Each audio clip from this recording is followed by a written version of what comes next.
Settings. Let's see. YouTube.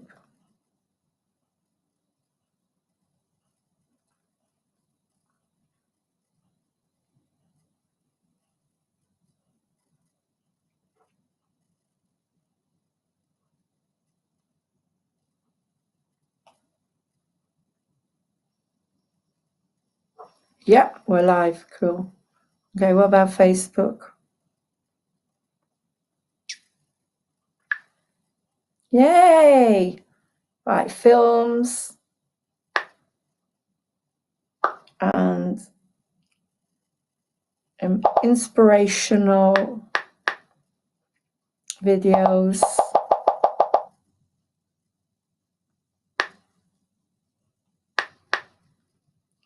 To keep you happy, help you send, keep you happy, enjoy.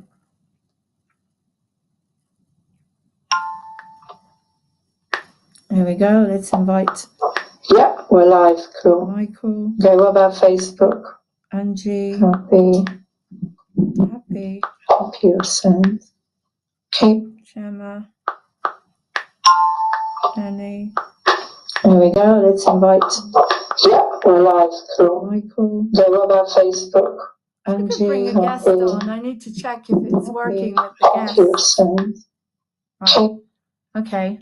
Hi guys, welcome to Moving On TV. And I thought what would be really cool would be I've got to go and eat and I've got to take some time out. I'm really tired with this nonsense eviction going on in my life. So I thought I'll put on some positive films for you, some inspiration for you. Okay, because I can. So I'm going to put on Heart Vision. I'm going to put on How to Stay Sane in a Crazy World. But first, I'm going to start with our jingle, the lovely jingle that was created for me from Richard Murray. The music, anyway. There we go. It's so much fun to do. Welcome to Moving On TV.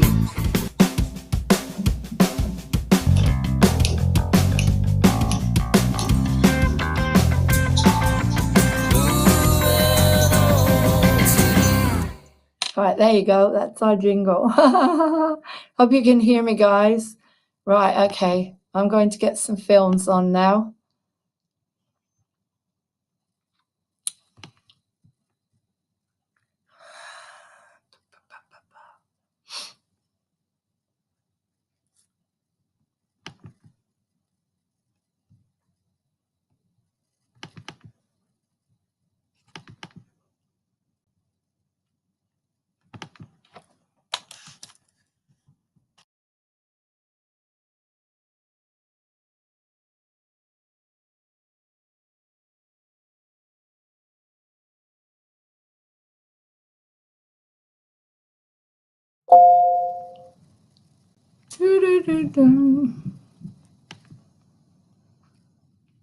Still me. Right.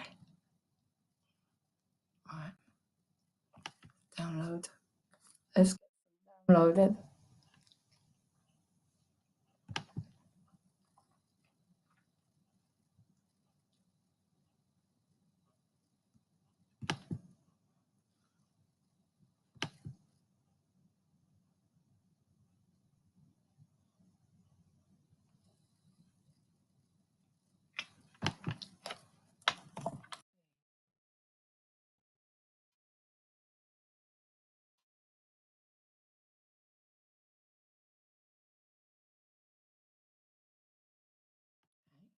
Playlist.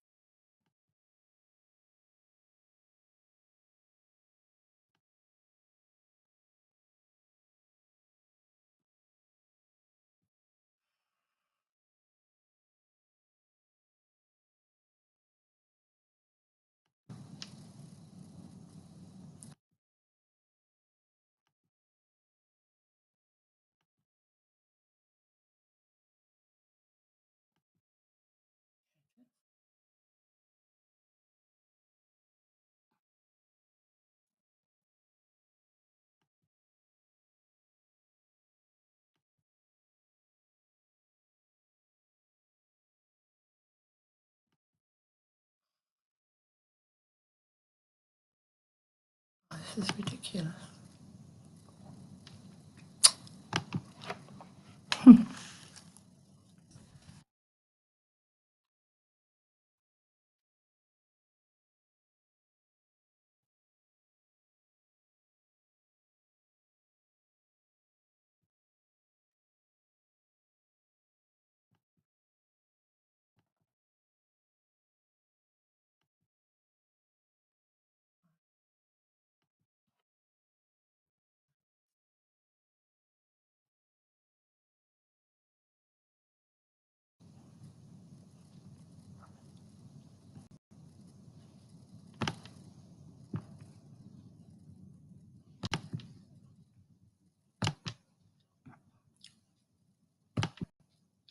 Okay, what's happened is my hard disk, my external drive, is being completely wiped. And so if anybody knows how to sort these things out, it's an external, it's not part of the computer. So I've got to download a whole lot of stuff again, but I've done it now. So I'm going to open the first one. We need to give it a few minutes. I just did a huge tarot show. Hope you guys are well. I'm going to leave you with a couple of films. I'm not sure how to make them go on one after the other because I'm not used to that yet. But I remember WMAP radio, Casey station, and I do have the film that I made when I was in America. So let's get that one, and we'll show that one and the Maasai, all the films, WMAP. Go and the Maasai. Right, let's download that one. That one. It's Maasai, is it? Maasai.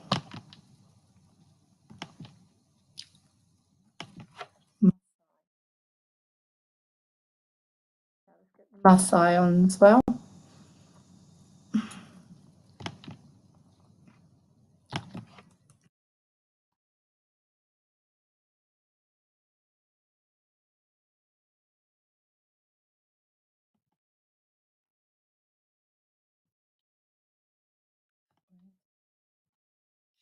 Play this cool films.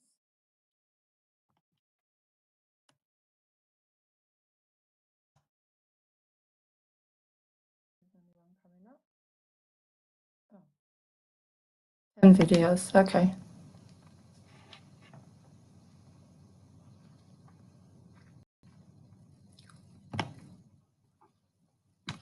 There it is, Maasai.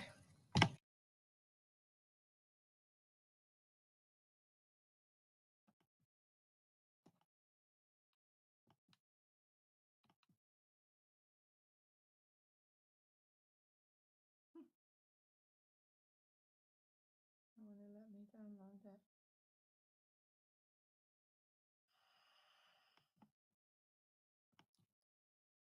Maasai tribe. M-M-A-S-I. M-A-A-S-I.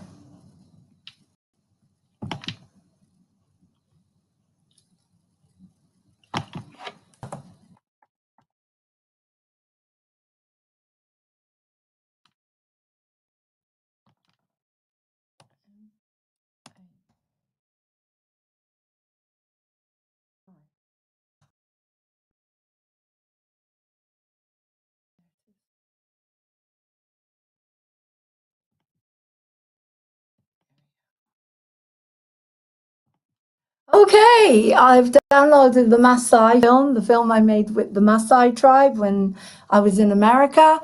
I've downloaded A Day in the Life of WMAP Radio with Casey. I've downloaded How to Stay Sane in a Crazy World and Heart Vision. Okay, so I'm going to see what comes up first. What is downloaded will go on first. Welcome to Moving On TV, guys.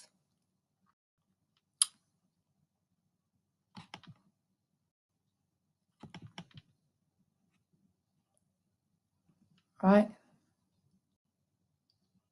Let's open that one. There you go. Okay, the first one is Heart Vision, and it's a film I made, and I really want you to meditate to this. I want you to meditate and relax to this. You're going to love it. And it's had 1,222 views and 126 likes, I think, which is very unusual because it hasn't even got one please don't put a not like on it. It's stunning. Okay, so I hope you enjoy it. I'm going to put it on now as I create a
There's something special about everybody. I don't care who you are. When I see your face, there's not a thing that I would change, 'cause you're amazing, just the way you are. Lauren Hope here on Moving on TV from the beautiful Port Jefferson. And here is WMAP Radio. It's Lauren coming in. Hey guys, I'm Casey Armstrong, and this is WMAP.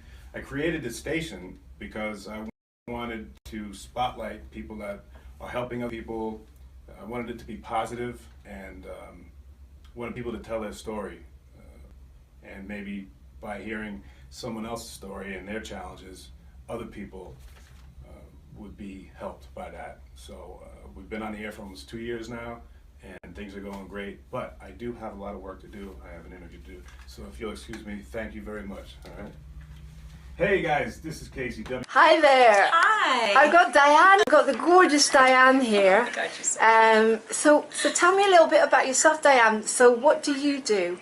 Well, I'm the vice president here, but I do a little bit of everything. I Right. do everything. I don't have a job description because Right. my job description is do everything. Okay.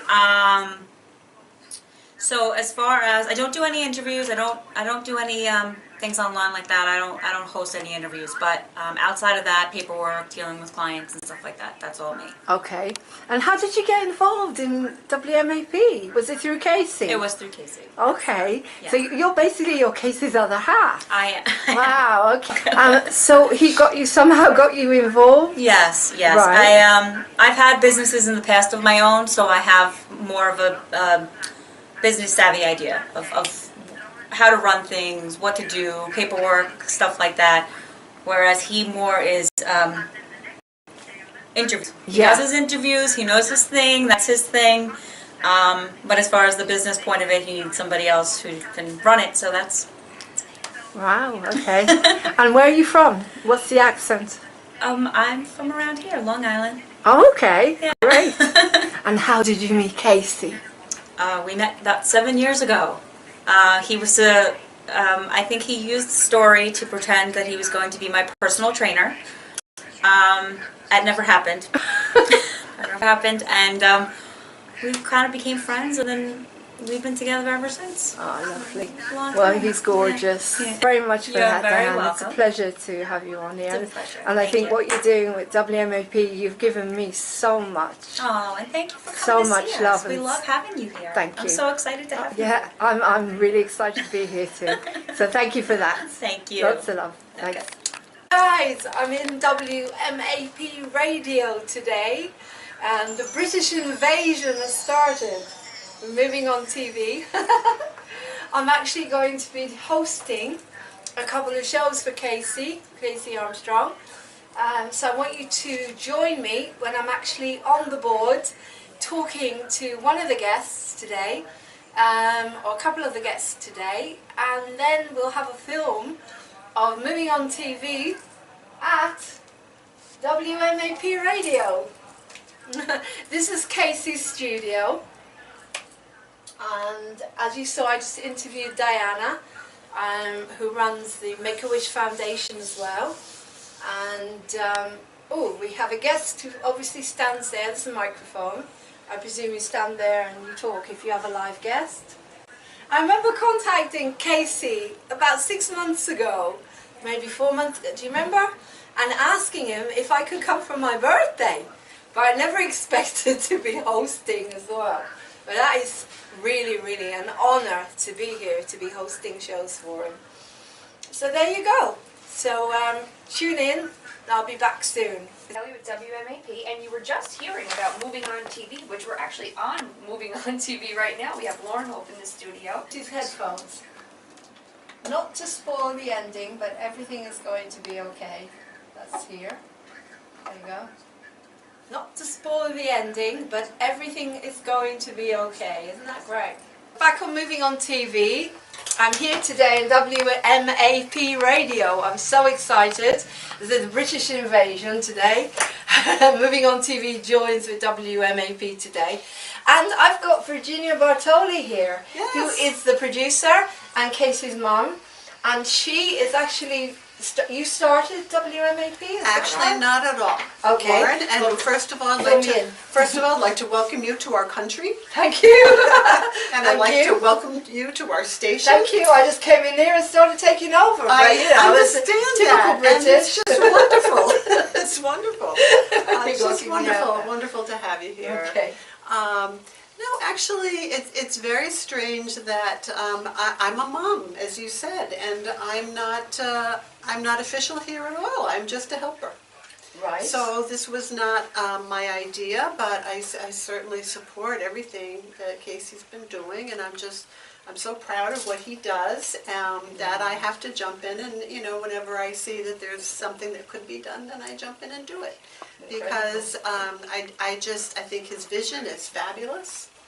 I'm so excited about that, about people being able to tell their stories in a positive way, and to show how we all have challenges every single day, and that we can overcome them, with enough work and enough acceptance of the way things are and how we want them to be, we can actually get to where we want to go. It's wonderful. And you're also featuring in the book, Simply Amazing. I am. With me. Yes, I am. And you're the second chapter, is that right? I'm not sure what my number is on Okay. the lineup, Okay. but I don't know if we're... So what's your story about? My story that I chose to write is about an epiphany that I had, a life epiphany. I actually had, I went to Mount Kilimanjaro. Oh yeah, To I've got to hear climb this. the mountain. I've got to hear this. Go on. And this was my retirement gift to myself. I decided, what would I do that would be very, very special? And I was really into mountain climbing at the time, and I had friends in Africa, what have you. So we made the trip over, and I climbed Mount Kilimanjaro, but without going into great detail. There were problems along the way, and I discovered that my trip was not really what I thought it was going to be. That Something happened to you on the mountain. something did happen to Which me. I really want Health-wise to on hear. the mountain. I don't know if I want to tell you. I don't know if I want to disclose it, but the thing is that I thought I was going for a real physical and mental challenge. I didn't realize that I was going to come out with a spiritual Wow, well, this epiphany. is what seems to be And happening so, to us. yeah, and that, Wow. and I had heard, since I was small, since I was always a reader, and since reading Hemingway's, Your man the sea? no, the Hills of Kilimanjaro. Oh, right. Do you know that one, Mark? I don't have the title right. I'll think about it. But after reading that, I realized that mountains can be very spiritual places, and this one in particular, because it's the roof of Africa. It's the highest mountain in Africa. It's one of the seven, they call them the seven sisters, the seven highest summits, the highest summit on each continent. You're so brave. Well, do this. I wanted to challenge myself. Yeah. But it turned out to be a tremendous physical challenge, but I had literally an awakening. I actually lost consciousness. Yeah, you see, I heard Casey talk about this Yeah. when I first started tuning in to WMAP. I didn't realise you were his mum. Yeah. I heard him talk about Virginia Bartoli, and I thought, oh my God, I've got to meet this woman. So you lost consciousness. I did. It was one of these near-death experiences, because I did experience another world. Wow. And You've got I to tell me woke about up. it. I woke up from my slumber of I actually asphyxiated, and I had acute mountain sickness.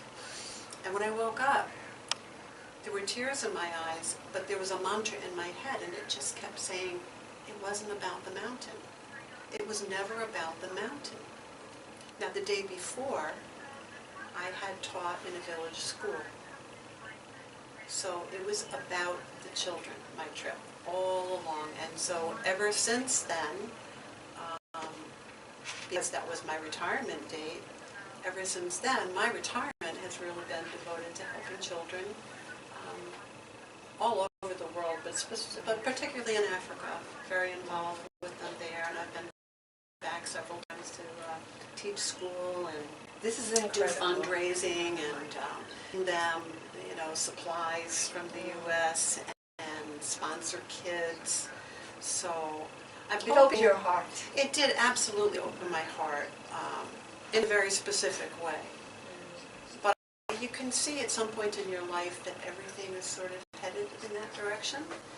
And for me, it was always children. I'm the second oldest of 7. I helped raise the little ones. I always babysat. And of course, my children were always the most precious thing in my life.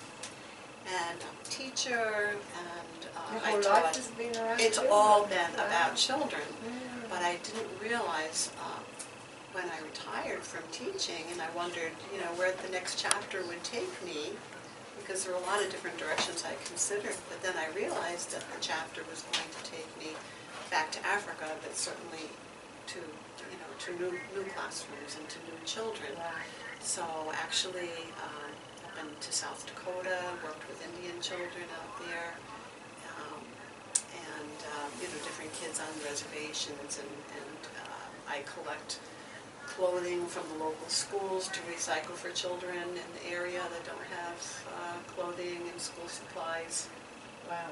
And So humble. support young girls in Africa who because of the traditions there, they refuse early marriage or different rituals that they do on young ladies. If they refuse that, they're disowned, and there's no place for them to go. They're thrown out of their families. So there's a safe house that we sponsor in Kenya.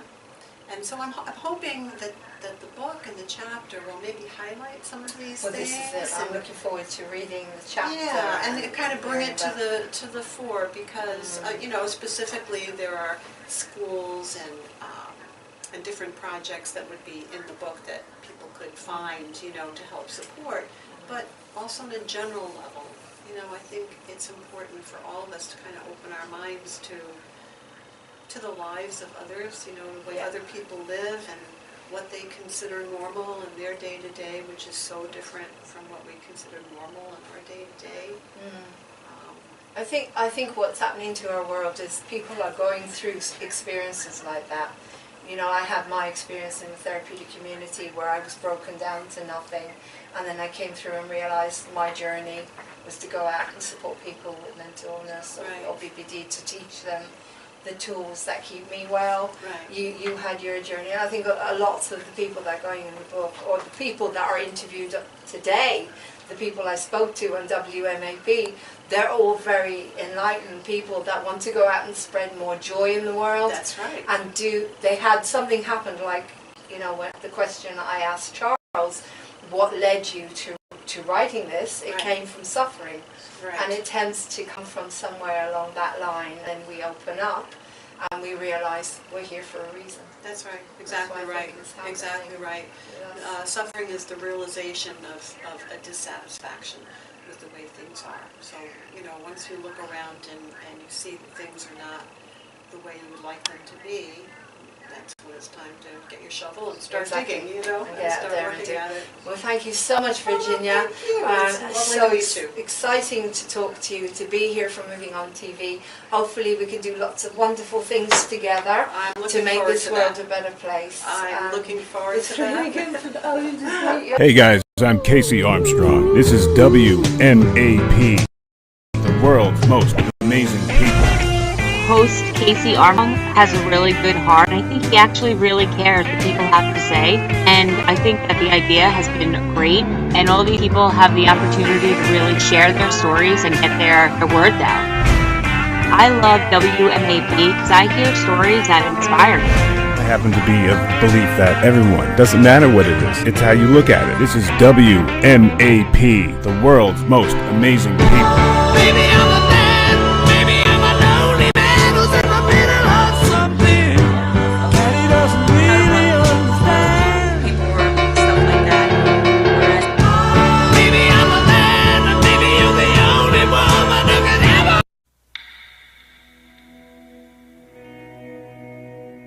Hello, my name is Martin Oswald of Martin Oswald Hypnotherapy. I specialise in smoking cessation, weight loss, phobia release, stress management and hypnobirthing. I can do a free assessment via the phone, via Skype or face-to-face at any time. So that's Martin Oswald of Martin Oswald Hypnotherapy. Looking forward to your call now. You can also find me on my Facebook page, which is Martin Oswald Hypnotherapy. Something that I experience, I've always had anxiety. And trying to sit still or anything like that, it's kind of like, I want to say like it triggers anxiety. Have you had any experiences with that as far as someone you've helped? With anxiety, some people, yes, have come to me with nervous anxiety. It's quite common, or with stress perhaps, because of course we lead our lives today, modern Western lives are stressful. Generally speaking, you would sort of put them through the progressive muscle relaxation and to refocus their minds and to give them strategies, for instance, for when they're feeling stressed. They can close their eyes and go off to a special place, their own, call it their own power. I've spoken to Casey in the past, so I apologize if I'm asking some questions that maybe you've already been asked, but I'm so interested to hear about your experience and what you can teach us about borderline personality disorder. Okay, what would you like to know? Well, for any of our listeners that haven't heard you in the past, can you just tell us some of the symptoms of borderline personality disorder? Okay, well, borderline personality disorder, or BPD, or the new name, which is complex needs disorder, which they call it now, their symptoms are varied. There's so many of them. They basically encompass every single symptom of mental illness that exists. So I call it a pick and mix. Like if you go to Woolworths and you choose lots of different sweets, you get all these different conditions. So you could have a bit of schizophrenia, you could have a bit of depression, you could have a bit of bipolar, you could have a bit of anxiety, a bit of panic attack, a bit of ADD, ADHD, whatever, you know, all the labels that are going out there. That's what BPD is. That's how it's diagnosed, when they feel that you've got lots of different conditions that are part of this. Basically lots of different personalities, but they call it, you know, they label you. Basically when you get diagnosed. It's diagnosed the word, yeah. You know, with all of those different conditions, have you found that it's something that's easy to misdiagnose? Yes, completely. Completely, 100%. I am so grateful you asked me that question, because it's something that I really need to get out there. Because I do a lot of research into it, because I believe that everyone has got BPD, everyone is walking around with a personality disorder, if they don't fit the norm of society or they're too stressed. But what excites me as well is that I found out that a lot of women that are being diagnosed with this condition are actually womb twin survivors. It means that while they were in the womb they lost a sibling, and 1 in 10 women are actually being diagnosed with a mental illness when all they are is their womb twin survivors, their vanishing twin syndrome. Because the symptoms are very, very similar. The abandonment issues can manifest as eating disorders, not being able to cope with rejection, and the anxiety and everything around it. And I am excited about that. But also I'm aware that a lot of people are being misdiagnosed, particularly women. Hi Kelly! Hello! It's so amazing to meet you. Yes, I'm thrilled to be here and to be speaking to you. Thank you, thank you. So we're here at Moving On TV today at WMAP. As I say, it's a bit like we've got the British invasion. We do have the British invasion, but it's great. We need to shake things up a little bit, so. Yeah, well the whole point is to get you out there all across England as well, and tell them about all the wonderful work you're doing all over the world, basically. Okay, Kelly, so how did you get involved in WMAP? Well, by chance, actually. I had a friend that used to work here, and he had reached out to me saying that they needed some help as far as sales at the time. And I've been in sales for 10 plus years in customer service. So I ended up meeting Casey, I helped in sales, and then I just ended up being a part of the station. Great. It's like a nice family atmosphere, so Yeah. I love it. I couldn't be happier. Wonderful. So where are you from? I'm from Lake Grove, which is about 20 minutes east of here, I would say. Okay. Not too far. Okay, and you were born in here? Born, raised, same place. Everything? Yep, same place. Okay. And have you done anything like this before, or did you suddenly decide that you wanted to get involved in doing radio? Well, it's something I've always wanted to get involved in, but I started going on the course of customer service and sales by working in retail and just kind of moving up and staying in that field. I do a voluntary podcast, so that got me into interviewing and kind of just speaking on our own show, but it's a very different platform, so it was very cool to get in here and, you know, have a more professional interview style. So, Right. and I couldn't be happier. It's a great learning experience, and I love the message of the station. Right, of course, which is basically to put on everyone, because everyone is unique. Exactly, and hear people's stories, because you don't realize how many, you know, people are so unique and they have these incredible stories, and it's so great to be able to hear everyone's details. Okay, and so you're doing the technical side, luckily. Yes, I can't say I'm a pro. I've never done anything like that before, but you're doing the technical side. So did you learn how to do that yourself, or did they train you here? No, I was trained here. You were trained yes, here. and I cannot say I'm an expert, but I'm learning, you know, as I go. I've been here for a few months now, so I've been working the boards when they set up the station, so I'm definitely getting in the hang of it, that's for sure. I can handle it. Fabulous, okay. And what do you see for WMAP? What do you think the big dream is? I think the big dream is to just keep growing and be able to involve more people like yourself, or just have these voices that need to be heard. I mean, that's what WMAP wants to do, is they want to get people's messages across. I think that's the most important thing, because so many people, they don't have a venue to do that. So you're moving on TV, which is online TV station that Love will to- go everywhere. love to be on hopefully it. Tweet it all over the world. Okay. And of course, which is based in a small village called Holmer Green in Buckinghamshire. What would you like to say to the viewers out there, especially in England and in that area? What would you like to say to them? It's Is there so anything funny. you'd like to pass on? I ask that question to people all the time. What I would like to say to everyone is, you know, keep being individual, keep doing what you're doing. You know, don't get discouraged. I know, you know, life can be hard. You know, different ventures can be hard. But as long as you just keep doing what you believe in, it's going to make all the difference. That's fabulous. Thank you so much, Thank Kelly. you. Oh, Thank you very amazing. much. Thank you so much. The best birthday in the world. What can I say? I'm so glad we're going to be a part of it. So happy. So thank you so much, Kelly. Now you formed Chrissy's Wish. Well, my family, yes. Your family family's- formed yes. Chrissy's Wish, which is a foundation to commemorate the memory of your sister. Correct. Okay, so can you tell me a little bit about what happened? So I lost my sister in July 25th of 2006. So it was just 11 years recently. And we formed this because my sister had always read up. She read on books. She was always looking to try to find an answer to, you know, what was wrong, what was going on in her head, and why things couldn't be fixed. And you know, the medications that doctors put them on and all that stuff, you know, Chrissy was like, she was so little, you know, she was like probably like 90 pounds soaking wet, you know, little girl, and they put her on all this medication, and you know, you could touch her and it would almost make her skin like sizzle from all of this medication. And sometimes she'd say it's better being off the medication because the side effects from the medication are so bad that it's not worth being on them.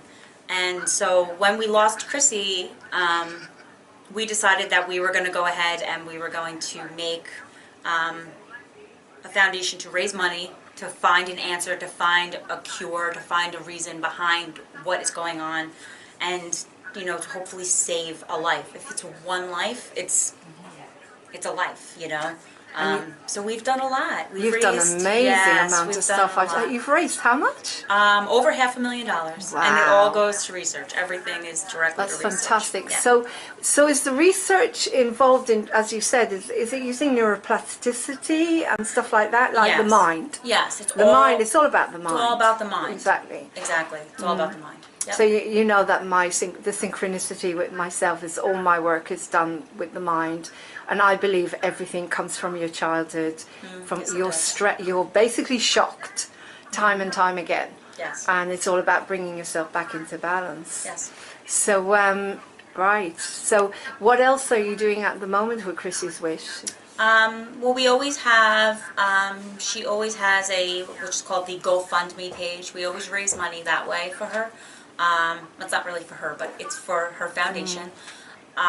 We do that every year, and then we just, my mom and my parents actually do a lot. She goes out, she goes to schools, she goes to different places and really does a lot of talking, because the more talking you can do and the more people hear and the more you are open about that, the more you're open about suicide, the more you're open about those things, the more people are willing to come to you and talk. So she just keeps talking, and we just keep talking, and we think the more we talk and the more we give people that, open area to talk back with us, the more we have the chance to help somebody. It's such a fantastic thing that you're Thank you. doing. So let's hope we can all join Yes, with WMAP please. and Chrissy's Yes. Wish and Moving On Thank you. TV and make the world a better place, because there seems to be so much mental illness. Yep. Even talking to our taxi driver, Yeah. so much BPD and bipolar, Yes. which basically so much going on. Yes. So it's lovely talking to Thank you. you so much. Take care. Thanks, and good Laura. luck with what you're doing. Thank It's you. fantastic. Yes, exactly. We have to have a big dream, but we always have to have those little steps that help us achieve them, don't we? Oh, rien de rien. Non, je ne regrette rien. Car mes joies aujourd'hui, ça commence avec toi. Begins now. So you set your dream big, yeah? This is massive. I never thought I'd be in WMAP radio. I never thought, when I was sitting in my wheelchair after Dad died and my family didn't want to know, I sat there and I didn't know that this was going to happen. And look at where I am a year later. I'm in a radio station in America, in Port Jefferson, hosting a show for Casey Armstrong and singing, and I just feel like there's a message in there for everyone.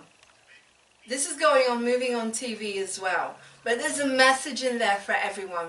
Your life counts, and if you get to the bottom, right to the bottom, like I did when I was in that wheelchair, and I sat there and I thought, what the hell am I going to do if I can't walk again?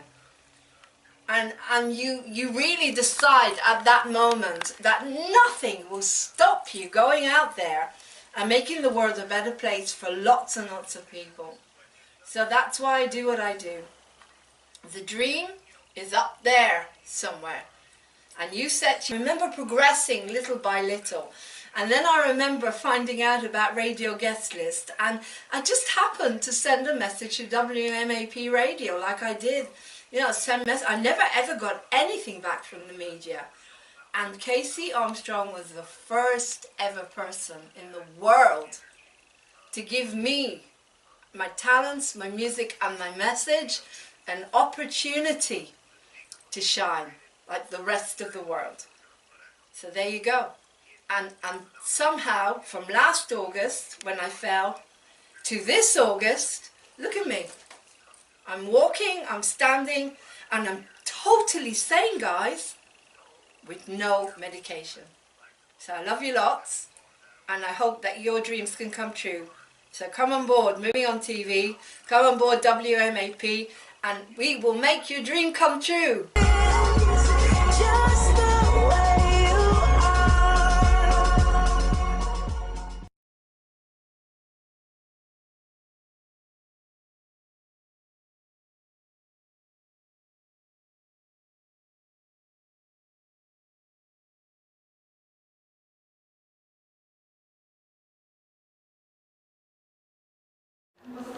Pathétique. Você started to sing. C'est-à-dire que l'on s'agenouille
Welcome to the Recovery Toolbox to help you stay sane in a crazy world.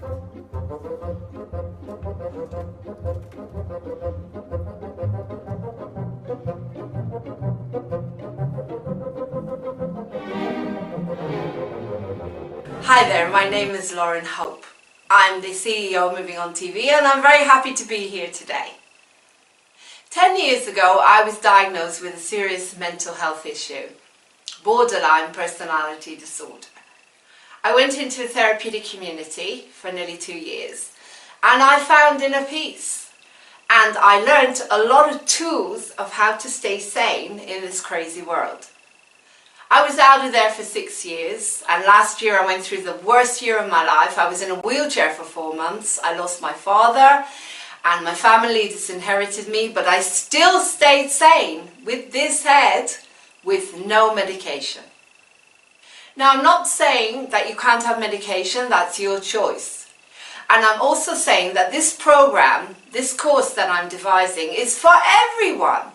You don't have to have a mental illness to be able to learn the tools that I'm going to give you, the tools that help you to deal with the chaotic life out there. So, how to stay sane in a crazy world. Welcome to my Recovery Toolbox.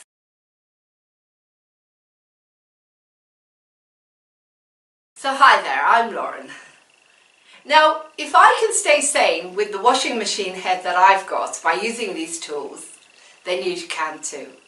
So today I'm going to discuss a few of them with you. I'm going to give you some of them, just to give you an idea of what the full course is going to be about, and you're going to love them.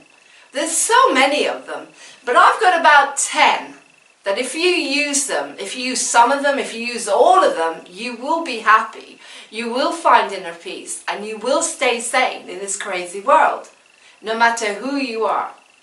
Okay, so let's start with the first one, HALT. H-A-L-T. Don't get too hungry, too angry, too lonely, or too tired. Now, I found HALT through Emotions Anonymous. Don't get too hungry, because your blood sugar will drop and you'll get really depressed. Think about it. You have to eat 3 meals a day. And my mother used to say that you should feast like a king at breakfast, eat like a queen at lunch, and as a pauper at dinner. Well done, Mum. That's what they do in Buddhist retreats. Didn't know she was spiritual, but there you go. Don't get too angry. If you get too angry, it builds up inside you and you won't be able to have an easy life. So you need to let your anger go, or you'll end up having a rage room like I have, which sometimes when it builds up and up, you have no choice but to throw some things around. But try to get it out of you bit by bit through communication and other ways. Don't get too lonely. Now, I was lonely in a wheelchair for 4 months in this house. So lonely. But I stayed sane. And why do you think that was? Facebook Live. We all have our ways of not being lonely. Find your own, because if you get lonely, you'll get depressed, you'll isolate. And that's where the therapeutic community was wonderful in that way, because we went there and we were with people like us. So don't get too lonely, and you had the 24-hour support system as well. Don't get too lonely, okay? And don't get too tired, because if you get tired, you will get niggly. You will get niggly and your body will not renew itself, and you'll have sleep deprivation, and people won't want to be around you and you won't want to be around yourself. So that's the first tool, HALT. Tool number 2, structure. Structure, structure, structure. If you have a head like mine, you need to have some structure. But you also have to have 2 itineraries with your structure. You have your structure for the day, and then you have another itinerary just in case, because we can't have certainty in this crazy world. You have to work with this world and be flexible and go with it. And that's what was so good about the therapeutic community, is that I would go there at 8 in the morning, be there at 9:30, whatever. I had my structured day like a job, and it was easier to stay sane than if your head is going everywhere. Okay, so structure, very, very important, and have another itinerary. I will talk about all of these tools in the course and go into them in lots and lots of details. You'll be spending loads of time with me. Really looking forward to it. Tool, validation is so important. You can ring my bell, ding-a-ling, ding-a-ling. Now, why was I thinking you can ring my bell? What's the bell got to do with anything? A bell. Okay, well, in the therapeutic community, we all came in there, children, adults who were children that were not validated. I was always told to be what my parents wanted me to be. I wasn't allowed to be myself. So you pick up the bell and go, ding-a-ling, help! I need to say how I feel. And you got that validation. Now, I'm not saying you have to get a bell. You can get a bell if you want to. It's up to you. But metaphorically, symbolically, you need a little bell to say help. Okay? To your friends, your co-workers, your family. If they care about you, you can say to them, well, you know what? Today, please validate me. I'm not having a good day today. I feel really tired. And I need you to be there for me a little bit more. That is so important, to have that validation. Have that little bell. And it works so well in the community. Actually, in the community, I rang it so much that I was told to stop ringing it. I went completely the other way, which I'll teach you about balance, coming back into balance, which is so important. But for people like you and me, that as children were not validated, if you suffer from lack of validation and you want people to give you that extra nurturing, then ring that little bell metaphorically. Thank you.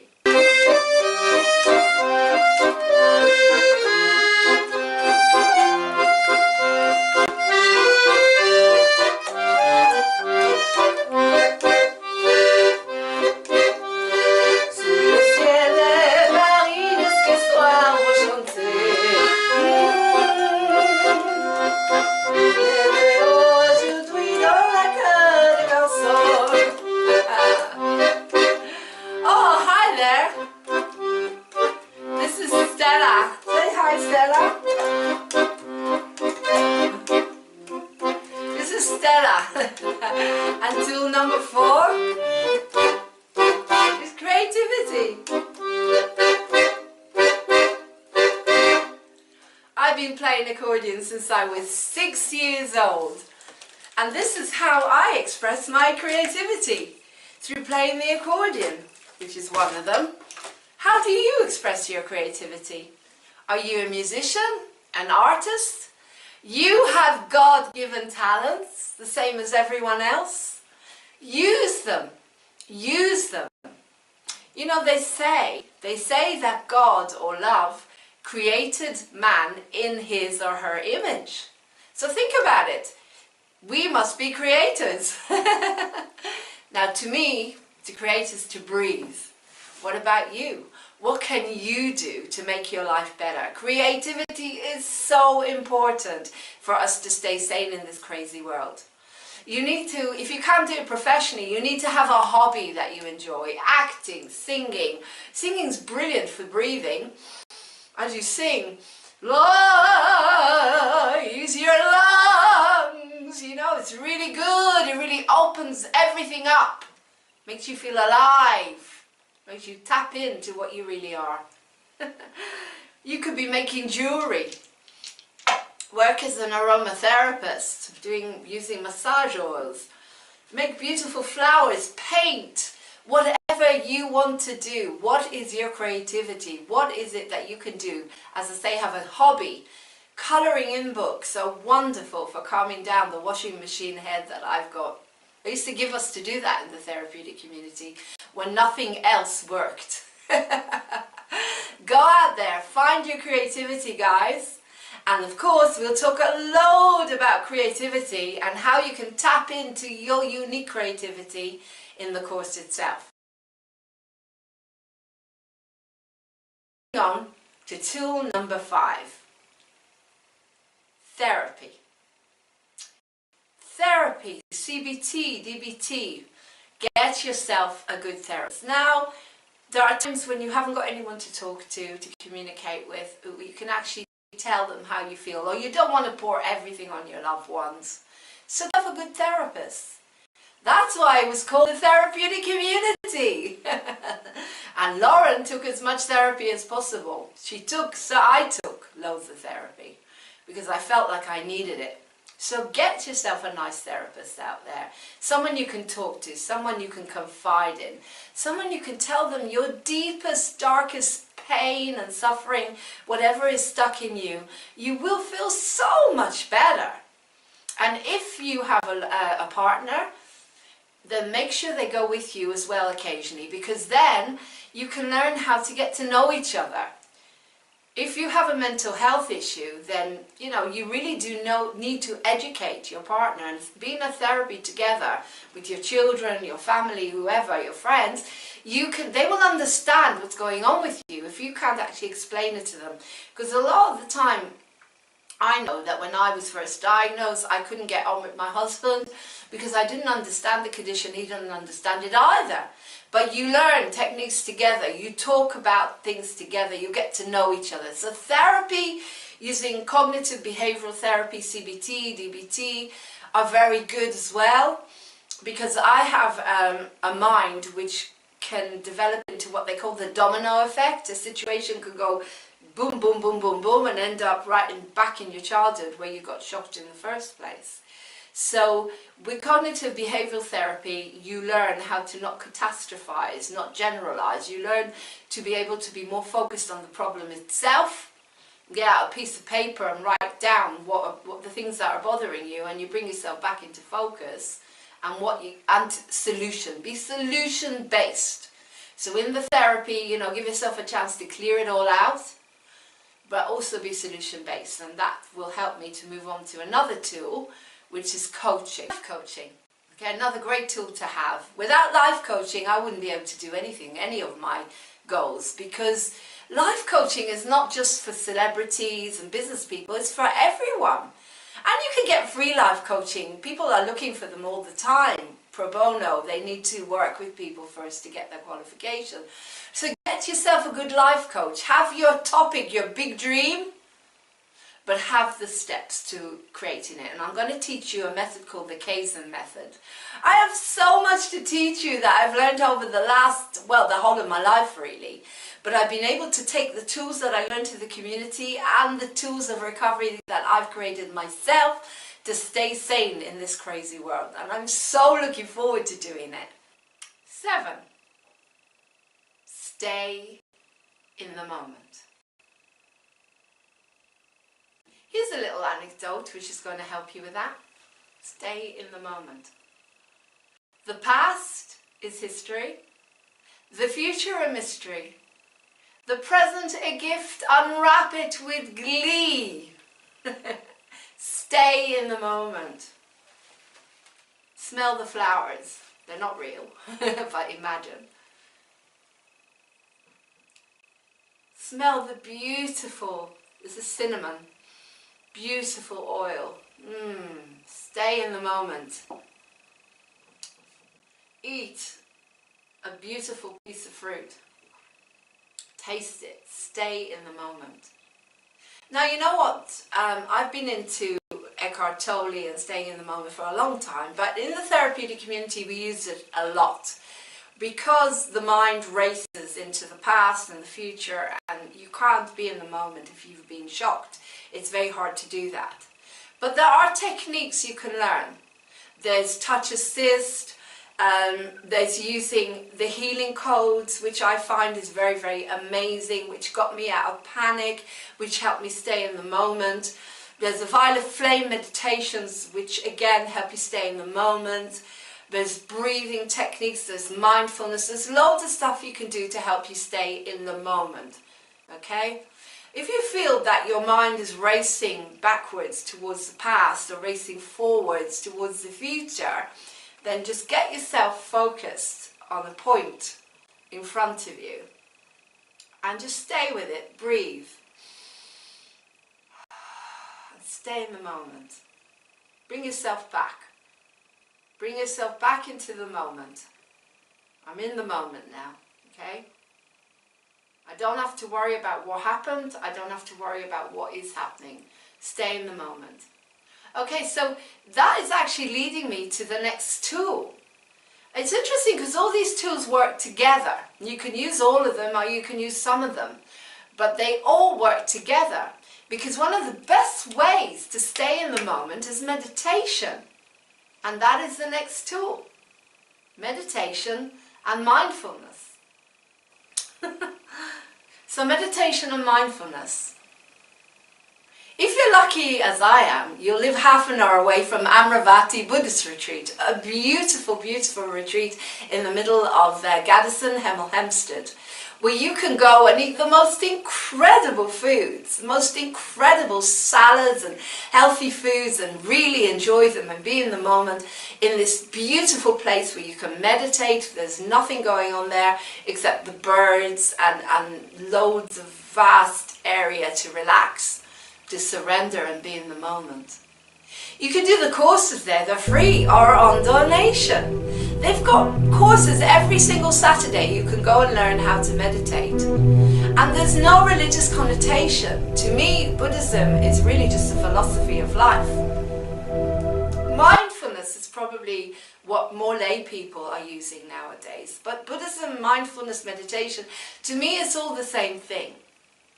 You don't have to be a religious person or a spiritual being or whatever some people refer to as spirituality. You don't have to have that. You could just be an ordinary, so to speak, person in this world trying to stay sane. Okay, so meditation and mindfulness are very good to use. And as I say, find yourself a beautiful retreat. And if you can't, then use the Course in Miracles as a meditative thing. You can use that all through the day.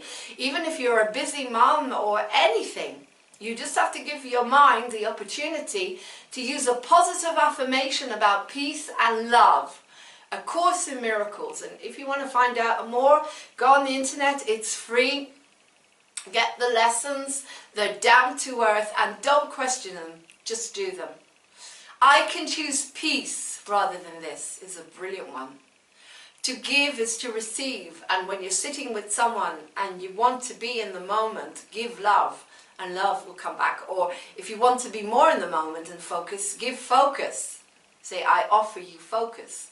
I offer you an opportunity to be in the moment, and then it'll come back to you. Use it. It works. I use it all the time. It works. And nobody has an excuse not to say these little positive affirmations, even when they're on the toilet, for God's sake. Anyone can take a minute out of an hour and say, I can choose peace rather than this. And it will impact your life. Course in Miracles. So all these things I'm going to teach you. Also, you can go on Easy Peasy, which I've set up years ago. And there's a little exercise on there on how to stay sane in this crazy world by using Easy Peasy, A Course in Miracles. It's on my Facebook. PM me, I'll send you the link.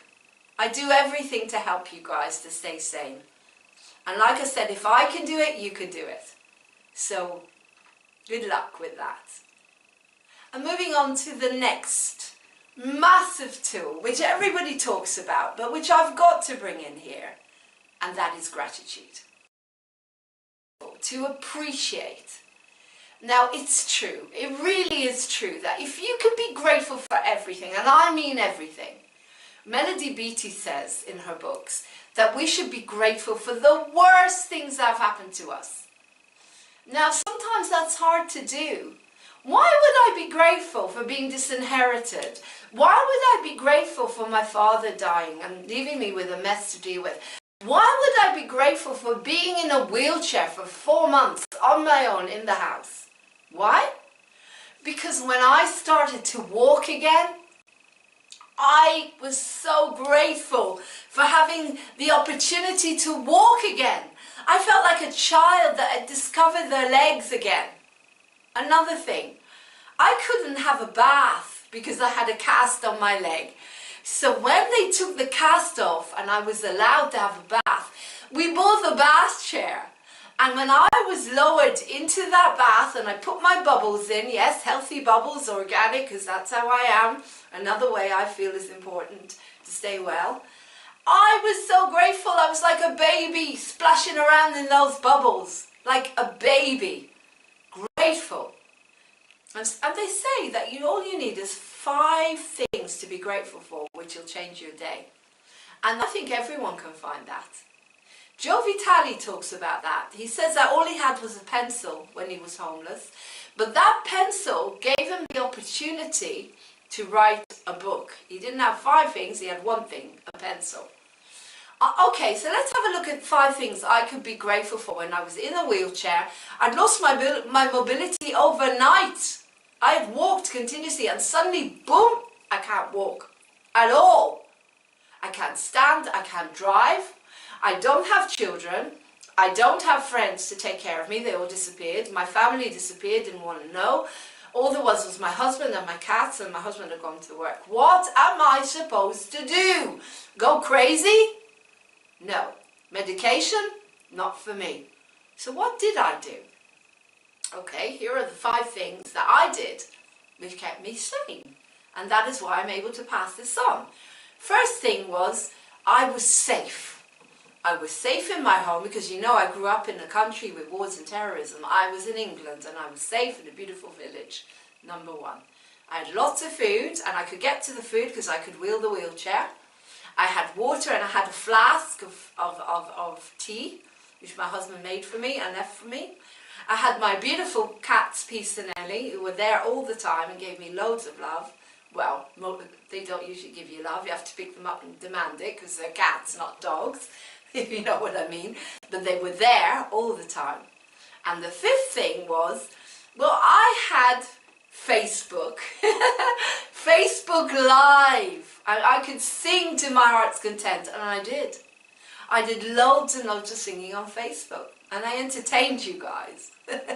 And so you can find your 5 gratitude things that you did.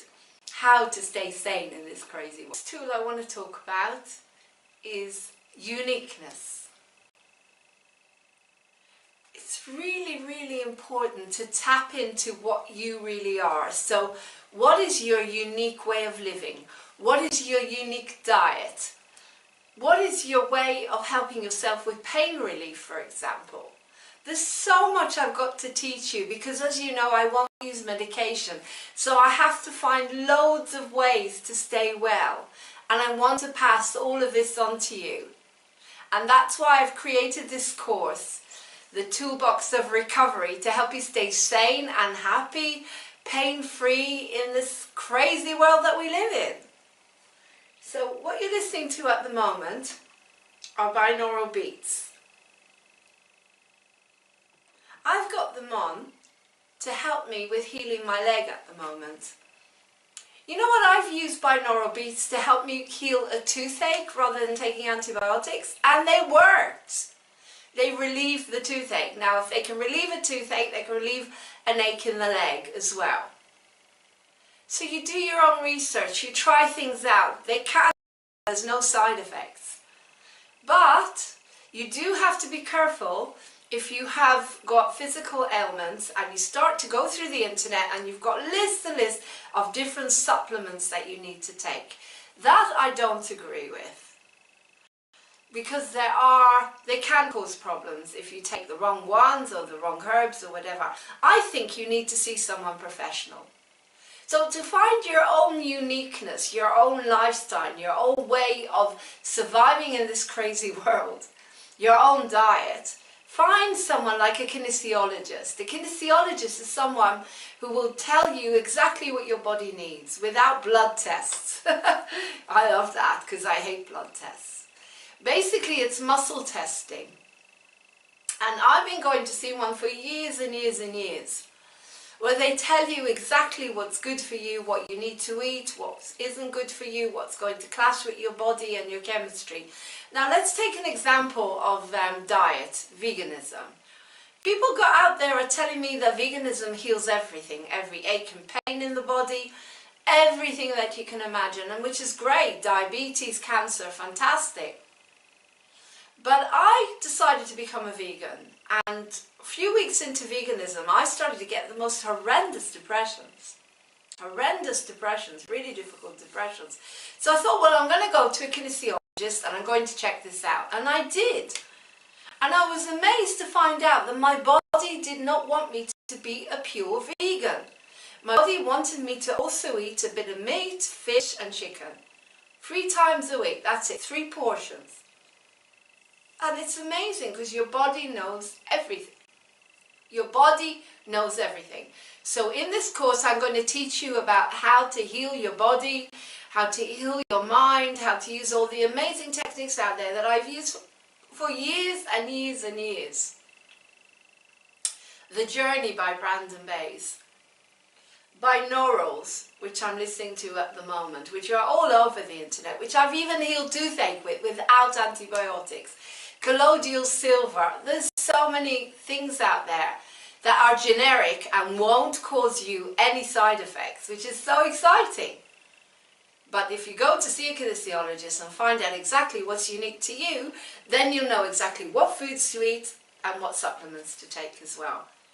So your uniqueness is so important, and everything that I'm telling you today is about your uniqueness, your creativity, your nutrition, your own uniqueness. Find out what works for you, what ticks for you. We're going to do a wheel of life, and you're going to look at your life and all the parts in your life, because we're all different. And if something isn't working, why isn't it working? And what can I do to make it work?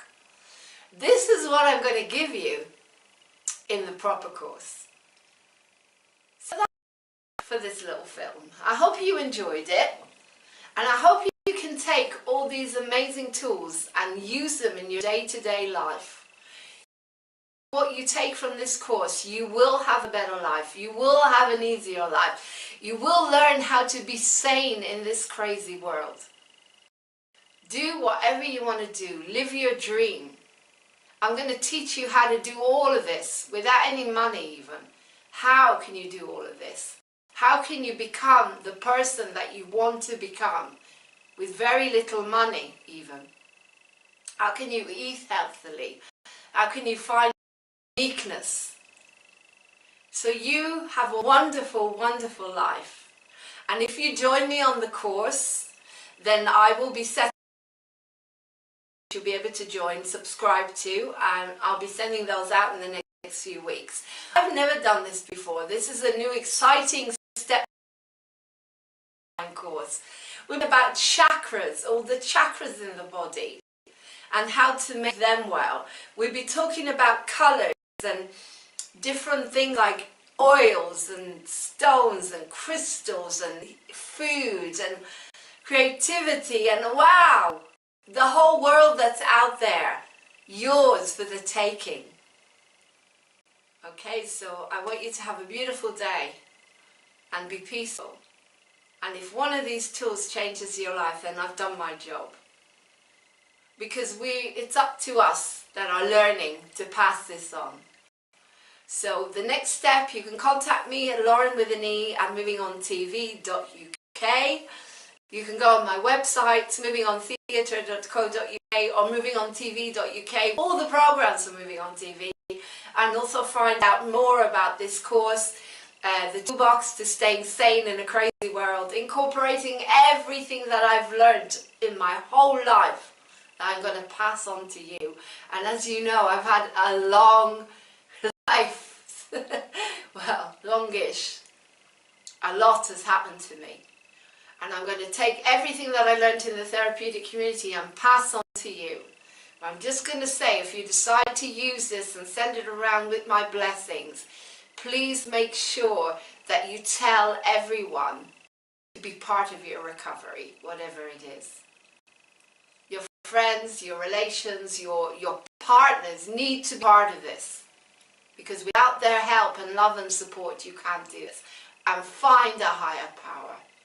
Whatever that higher power can be. Go to 12-step groups, go to meetups, don't be lonely, don't isolate.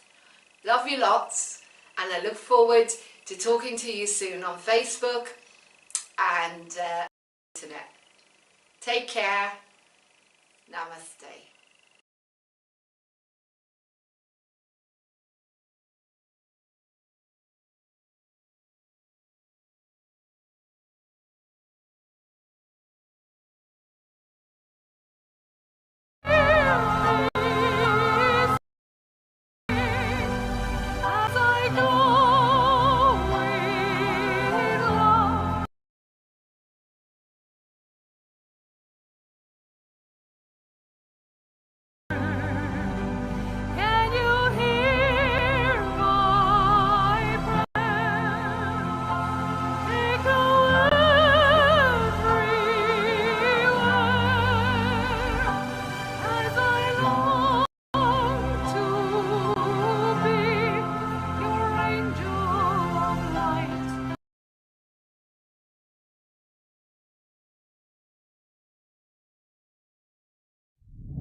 Welcome to Moving On TV, the new TV channel for us, the positive inspiration TV channel. My name is Lauren Hope. I am the founder and CEO of Moving On TV. No one is ordinary. We're all special, unique, wonderful human beings. We're all celebrities with our own talents and strengths, dreams. Moving On TV is here for all of us. We have a book show if you wrote a book. We're looking for talent, for Moving On talent. We dream you. We don't want you to compete. Artists shouldn't have to compete. It's disrespectful. And we're going to produce a new musical, and you could do it. And we're going to serialize it for everyone. We're not going to have the news. We're going to have the happy news. Positive, inspirational, happy stories, which are actually the majority of the stories in the world that are happening all around us, except no one wants to give them to you. And of course, solution-based people like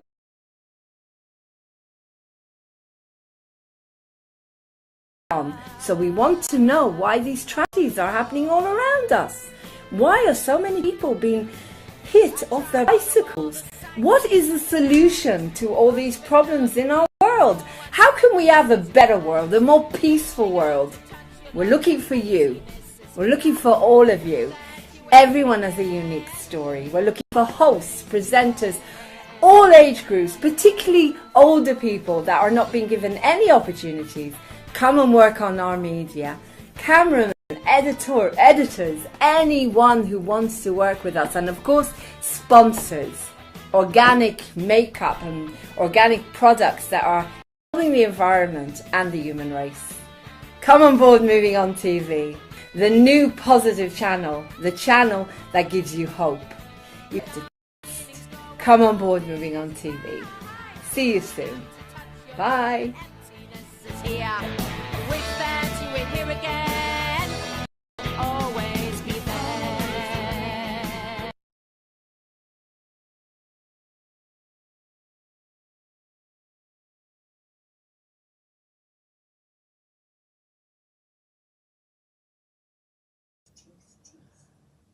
I can't say anything anymore. You're always going to criticize whatever I say, right?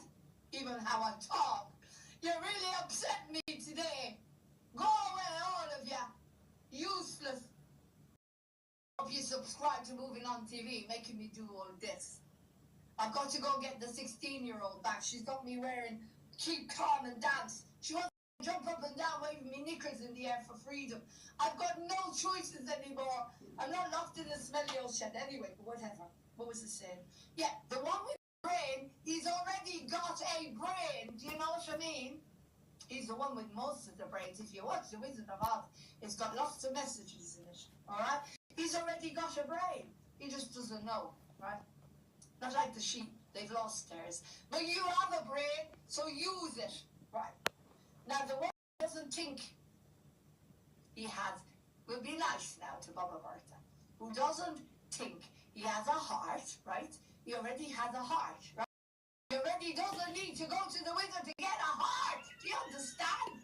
He is full of love. And if you watch the way he is, he's like, oh, I'm losing my voice. This is bad for the granddaughter. Why? Why is me losing my voice bad for the granddaughter? I really don't understand. Please write to Baba Life Matters. You need to explain.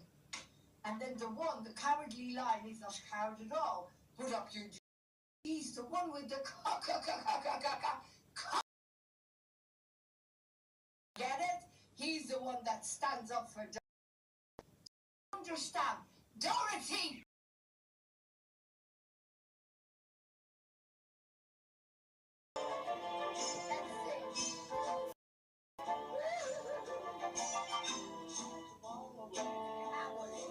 What do you think the flowers are tucked in the rain? And me head a big scratching while me thoughts were busy hatching if I only had the brain. I could rather we made a warning.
happily envisage to be a sissy without the limb word.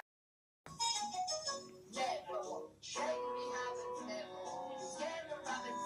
If I only had the noise, he's already got the noise. You know what Rabbi Boss? Just a dandelion, a face I don't deserve. But I could show me prowess, but I not a mouse. But I only had a noise. Why can't the granddaughter write lyrics like that? Why in the sky?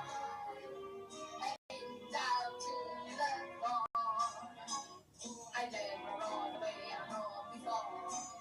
And then I look, and you'll see more. The nameless hours who sneak around the forest, a king they let her serve. When they gave me the weasel, I could be another Caesar if I only had the noise. You see what I mean? The Wizard of Oz. Thing to save me life. So if I was done, or if someone was coming after me with a guillotine or trying to shoot me, I'm in trouble. I'm in misery. And Baba Bertha, I forgot the microphone now. You're going to tell me I'm too loud. Right. What did I want to tell you? I've completely forgotten. I hope you enjoyed moving on TV. And that's the lesson for today. I'm going to bring back the 16-year-old Lauren now to have some fun, the redhead. She will explain to you in nice, gentle words what the moral of the song is. If you don't know already, then write to BLM, Life Matters, and ask, for God's sake, and stop criticizing me language or me accent. This is disgusting. You keep criticizing me Irish accent. It's like I'm not allowed to be Irish. Let's do an Irish song for Baba Bertha before we go. Yes, I've got a good one for Irish. If anyone is Irish on here, let's do a nice Irish song for you. Right, here we go. Me, Baba Bertha. If you're Irish, come into the heart. There's a welcome there for you. If your name is Timothy or Pat, so long as you come the mat, if you come the mountains of more.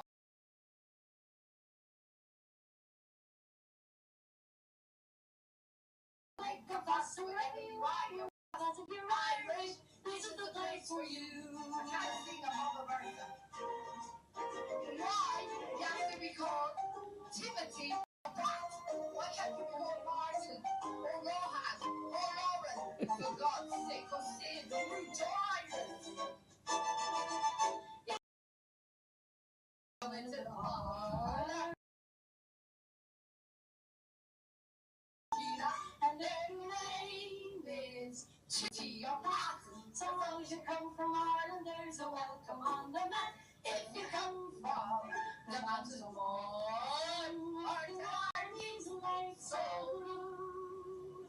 We sing your song, make a fuss wherever you are. You're one of us. If you're Irish, this is the place for you. That's the granddaughter's voice coming through there. Now, I'm just going to leave you with the thought. The thought! Now stop it! Stop it! The funeral industry has been ripping off the public. Ripping off the public because I'm an 111. What? Why are you dying at 60, 70, 80, 90, 100? For sake, you can McDonald's one. You go the one where you electrocute the granddad, and then you can live to 300. Bring them up. Positivity center thing. He'll put you on that bed where you electrocute with the light and the sound, and she comes home and she's really happy, and you live to 300. I tell ya. I tell ya. Oh yeah, I can't remember. Oh yeah, I was going to tell you.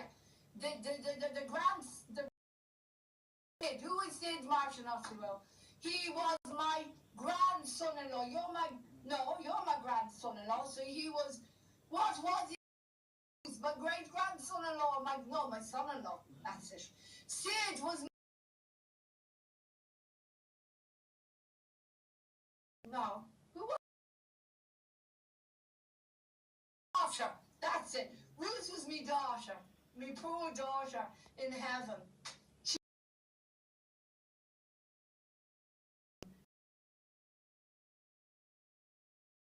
90 something. I don't know. Anyway, this third, they had this towel on the wall. You can ask me sister, not me sister, the great granddaughter.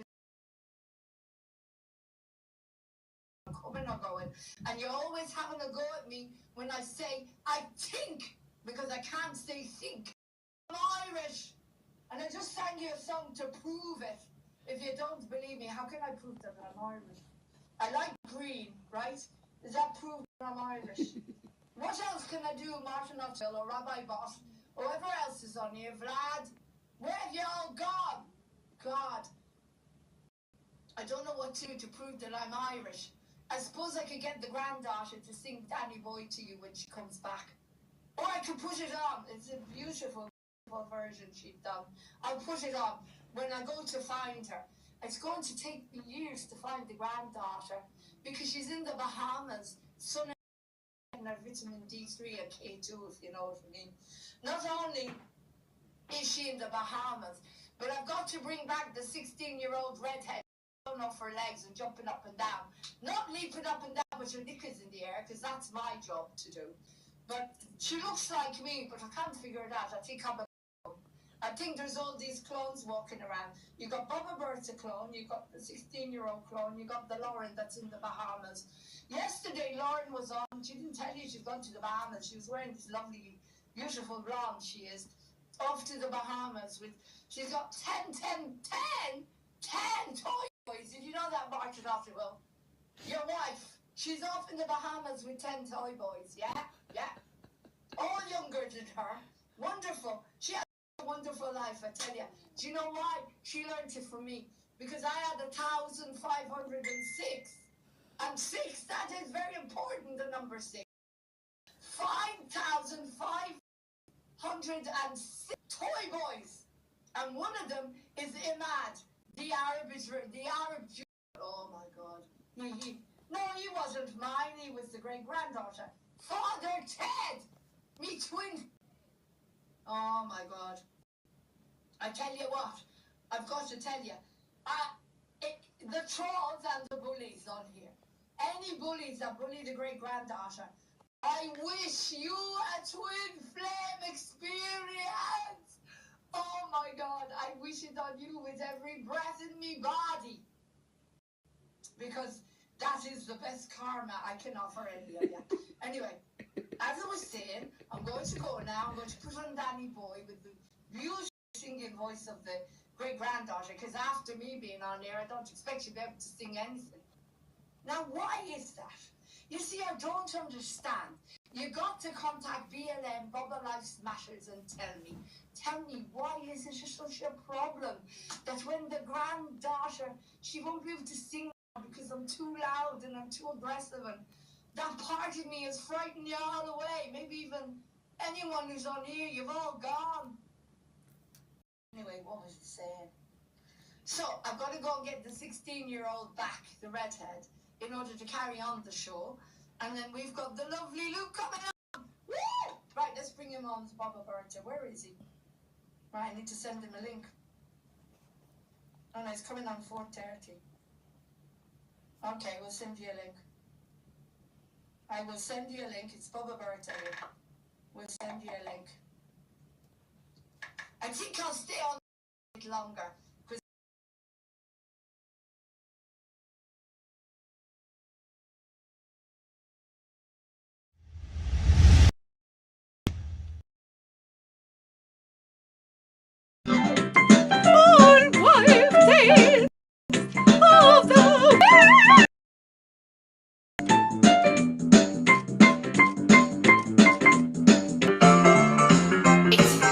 Hello And this is the Old Wife Tales of America. Welcome to the Bubba Bertha Show. I'm very glad to be here.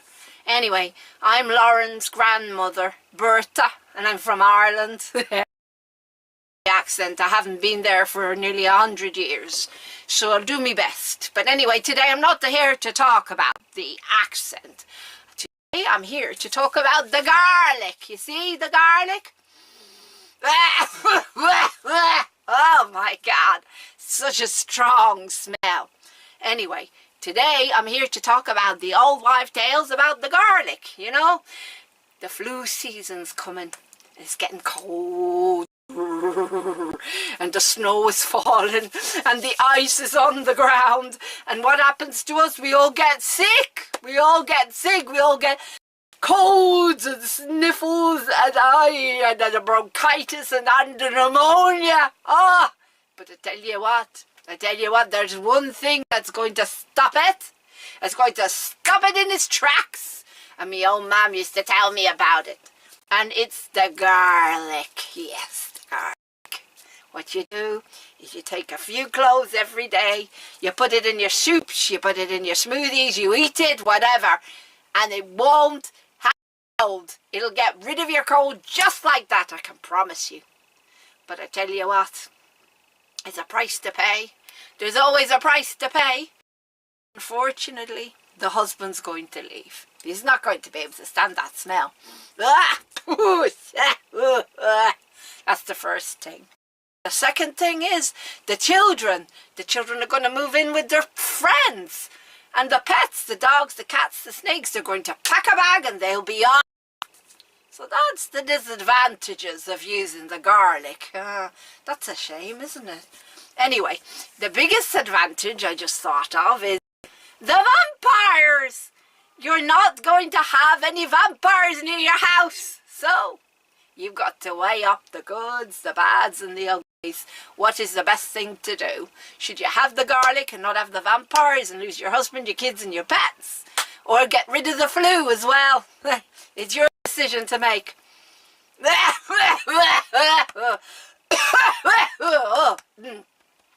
So that's the garlic. That's the garlic that gets rid of all the coughs and the sniffles and whatever. So there you go. So that's the first Old Wife Tales. Now if you want to subscribe or you want to come on the show, you just have to subscribe down there. Oh, I don't know what happened to me accent there. I think it went a bit Southern American. Anyway, I've been practicing all these different accents to make it a bit more interesting for you. Anyway, all you got to do is subscribe down below to the Moving on TV, to the Lauren's, you know, this is my granddaughter, to her shows. And you can come on my show and you can do an Old Wives Tales of the Week. Send me your Old Wives Tales and I will do a really funny sketch for you. Or a sketch like this, you know, not really funny. Anyway, that's me for today. Thank you very much for watching and listening. I love you very much. Goodbye from me caravan. Goodbye and thank you very much. God bless you.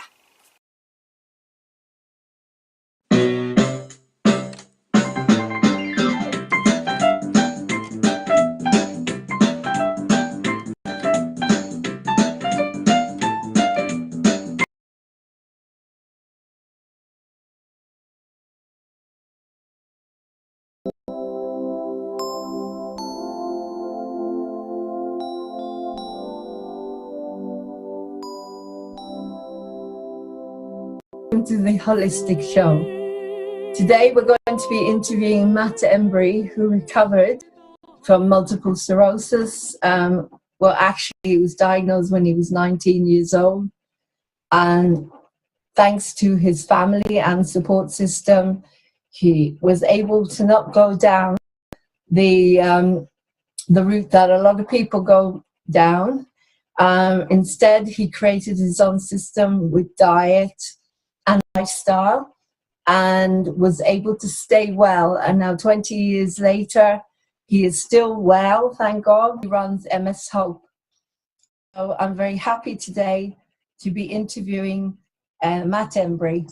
All right. Okay, so hi Matt. Hello. Good to have you. How are you today? I'm excellent. Thank you so much for doing this. That's fantastic. It's really great to see you looking so well. How's the weather? Well, here in Calgary, we just had almost 40 centimeters of snow last week, and it looks like we're having another 20 possibly coming today. Wow, okay. Well, we're going through very strange weather in the UK. We don't know where we are, but it's a bit warm today. Okay, so it's wonderful to have you here on the Holistic Show. And I watched your film, Living Proof, the other day, and I just was so blown away by it. I mean, everything I try to do on the Holistic Show is to pass on information to the general public to help in every way possible. And when I saw you, I thought, well, I've got to interview you. And you got back to me straight away, and that is incredible as well. So it was meant to be. So anyway, you were diagnosed about 20 odd years ago with MS, multiple sclerosis. Right. And do you want to tell us a little bit about this? How did it do? Because you were you an athlete? You were very sport-minded. Yeah. It's completely thrown you in a big way. So just tell us a little bit about what happened. Yeah, I mean, that's right. I mean, I still am very athletic. And what had happened is I was mountain biking, and I'd come home, and all of a sudden I was actually kicking a basketball around, and suddenly I had a hard time feeling the ball. And the ball, it was almost like it was a combination of almost numbness and hypersensitivity. It started in my foot, and within about 20 minutes-ish, had gone all the way up to my chest. At that point, you know, I think I had told my parents I thought I'd had a stroke because of how I felt. Within a couple days, I started to experience some pretty severe leg spasticity. I was sitting at times, and then we went into the doctor after that, and then only to find out that it was actually other neurological symptoms like eye coordination and some reflex issues that I was experiencing that I wasn't noticing, and then subsequent MRI, and then a diagnosis. Right, that must have been a terrible, terrible thing for someone so young. And so when we see this in the film, it's so touching, the whole process. But you were very lucky that your father basically helped you, and he somehow did a lot of research around it, because he was determined that you weren't going to deteriorate and end up in a wheelchair and paralyzed. So how did you start on your journey? Because your journey is such an incredible one. Why would someone actually decide to defy all, you know, all the conventional ideas of medication and get there and do something completely different? Why do you think that happened? Well, I think there's a couple of reasons. I mean, if you go back, this is all the way back in 1995, right? And this is just when the MS drugs were just kind of coming into treatment. So they were all relatively new. I believe even the beta interferon back then was still, I believe, still in trials. Don't hold me to that, but I think that was the case. So there wasn't a lot of options. And so I think that because of that, you know, there weren't a lot of drugs that were being offered, and there weren't also a lot of solutions. And that's just the mentality of my father and my family, is to get out there and, okay, if something's wrong, something's broken, we can try to fix this. And so that's where, you know, I'm so blessed that my dad's, you know, scientific mind, he just took that and just applied it to this disease. And, you know, he just kind of plunged into the medical library and went to work. And, you know, it was amazing how quickly he came up with a diet solution. So the first thing that you looked at was diet, which was to cut out gluten, dairy, and sugar. Those are usually the main ones, aren't they? That affect. And high fat. Yeah. And high fats as well. High saturated fat, to be clear. Right, okay. So you mean that you use more like, you use coconut fat, coconut oil and stuff like that, rather than animal fats? Yeah, olive oil and, you know, fish oils and things like that are still okay. And how was that for you? I mean, as a young man, you know, who probably liked to have a beer and, you know, enjoy, I don't know, some not so healthy foods. How did you find the diet? How did you find that to start off with? Did you struggle with that? I mean, yeah, you know what, to be, I mean, again, I have a little bit of a scientific mind thanks to my dad. I mean, I was passed on. So, I mean, when I got into it, and you know, I can't recall exactly, but reading what my dad had given me, and I went to other doctors and read what they gave me, and actually went to a seminar. I remember at one point, like, I just kind of got it. And the science made sense to me. The approach made sense. The how it's, you know, it just made sense. So my brain was able to jump into to be very disciplined to understand that these foods were you know, very likely causing significant problems, and so why would I eat them? That's really good. And I think when I meet people over the years, I mean, it's been over 20 years, it's the people who kind of get it, who really do their own research, and who really start taking accountability to get that knowledge and information into their own minds. Those are the people who don't go back and become very strict, and that new awareness doesn't be as much of an issue as for the people who maybe don't take that time to really become self-accountable to their own health. Okay, so then you took a really big step. You started looking into procedures that other people were having. You went to visit your friend who's a musician, who has MS, and he told you about this procedure where there seems to be a common denominator with people with MS, where it's something to do with their veins are more constricted. Can you explain that? Yeah, so I mean, I think this goes back to about 2009, 2010, where there was, you know, there was research coming out of from Dr. Zamboni, which was indicating that blockages in the jugular veins was causing restricted blood flow from the brain from the head into the body, which is a term we now know as CCSVI. CCSVI, right? Do you want to explain what that is a little bit? Yeah, in basic terms, it's blockages, it's impaired blood flow from the brain. So it's this impaired blood flow and circulation coming from the brain. So when we have blockages in our veins all through our body, why wouldn't we have blockages in our neck? And so there's a high percentage of people who are diagnosed with multiple sclerosis who also had these blockages in their veins. Right. In the film, we go to Stanford in the US, and we talk to Dr. Michael Dake, who is one of the top cardiologists and radiologist. I can't remember the exact term of what he is, but he had 59 MS patients, and 57 of them had significant narrowing. Huge percentage, isn't it? Huge percentage, and what happened is, you know, people once these were opened up through either a venoplasty or there was, you know, remarkable results. Yes. So you went through this procedure. Yep. Yeah. And and the thing. What is the procedure? They said it's quite an easy procedure. So what do they actually do? Well, for me, they put the venoplasty. It goes in through your groin, and it goes up. They snake up however they do it, and then they have a balloon which opens up the jugular veins. Okay. There's a great amount of research to show that the procedure is not necessarily effective for a huge percentage of people. Those close up again. Right. And I think that where the problem in the world right now is that just because the procedure is not working doesn't mean we still don't have. Of course. So I mean, and this is where it's kind of been left, in my opinion, where people are like, well, it's not effective, the treatment. Okay, that may be true. Still have blocked veins remains. So what are we going to do about it? Okay. But this was a huge thing that you went through, and then you went and started doing some more research. You looked into stem cell therapy, which again, watching Living Proof, I'd recommend that everybody obviously goes and watches it.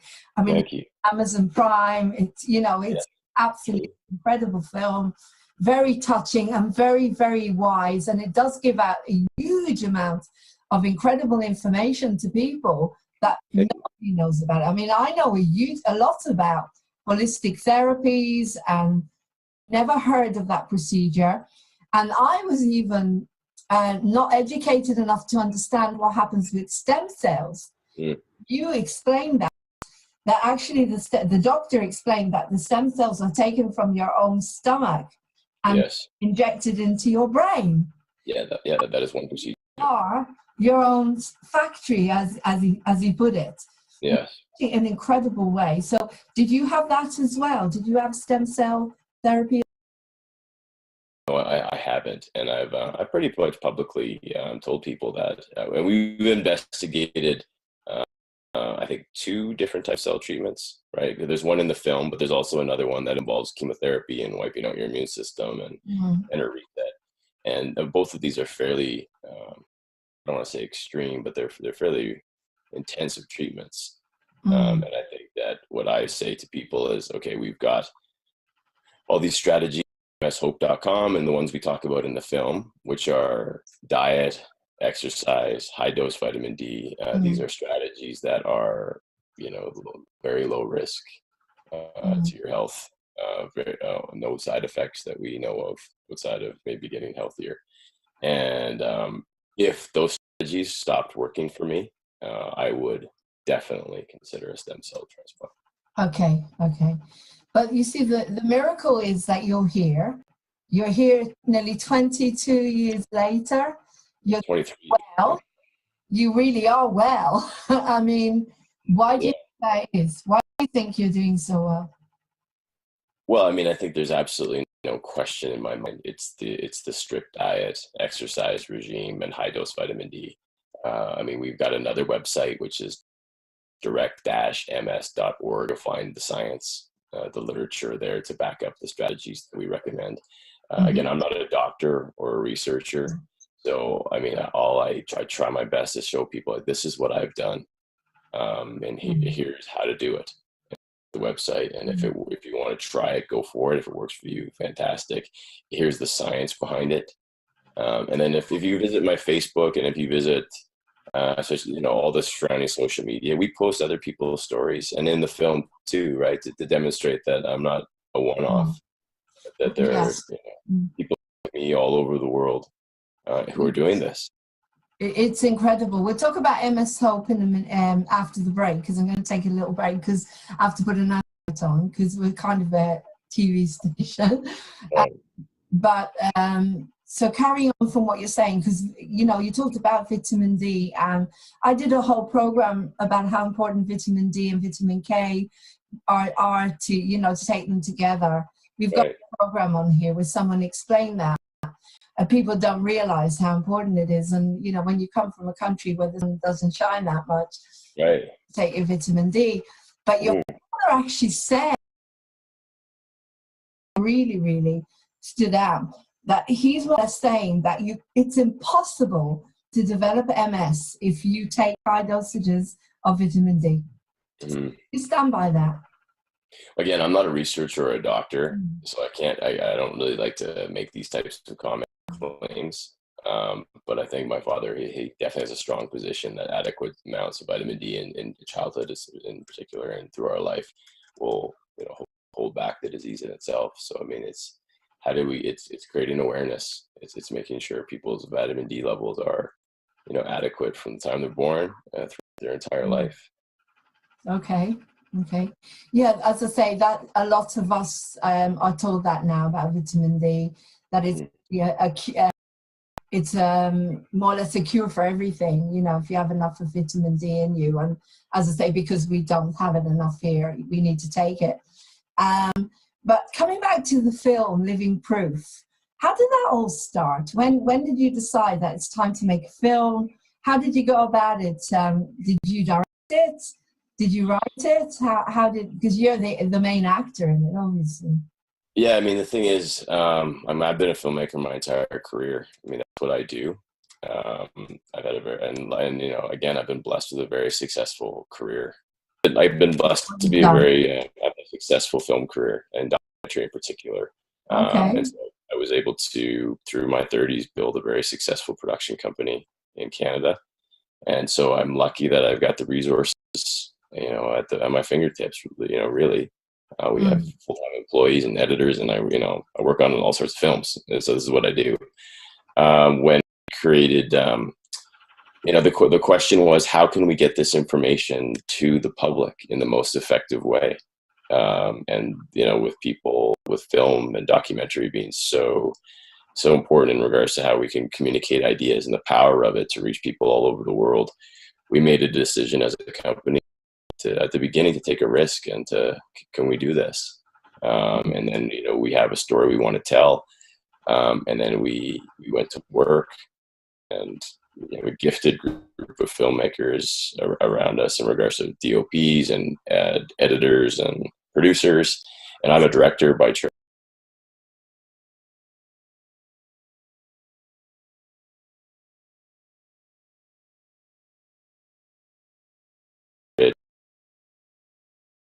Another writer, we put it together, and away we went. To the Toronto International Film Festival. We took a risk on the film when many networks, broadcasters, other festivals wouldn't take it. I think because of the controversy and and TIFF 2017 took it, and now it's on Amazon Prime. Who another huge thank you has to go out to Amazon Prime, who's taken a risk on, not a risk, but who got behind the film to get it to the world. Yeah, it's really lucky, as you say. Incredible film and very, very touching. And as we talked about before we started recording, we mentioned how you actually had the script was done, how we see you coming into the studio and you sit down and you say, you get interviewed, and this is you, and this happened to you 20 years ago, and we're kind of looking at you thinking, hang on a second, it doesn't look old enough. Right. Very, very poignant. It's so poignant the way that was done. And we look at you and we see this incredibly person that was diagnosed 20 years ago with MS, and people are like, wow, how does that happen? Because we don't, the general public,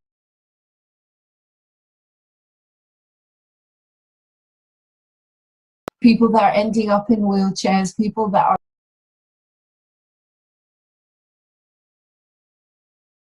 such a revelation. I'm so grateful that you made that film because it gives people hope. Right. Of us here, MS Hope.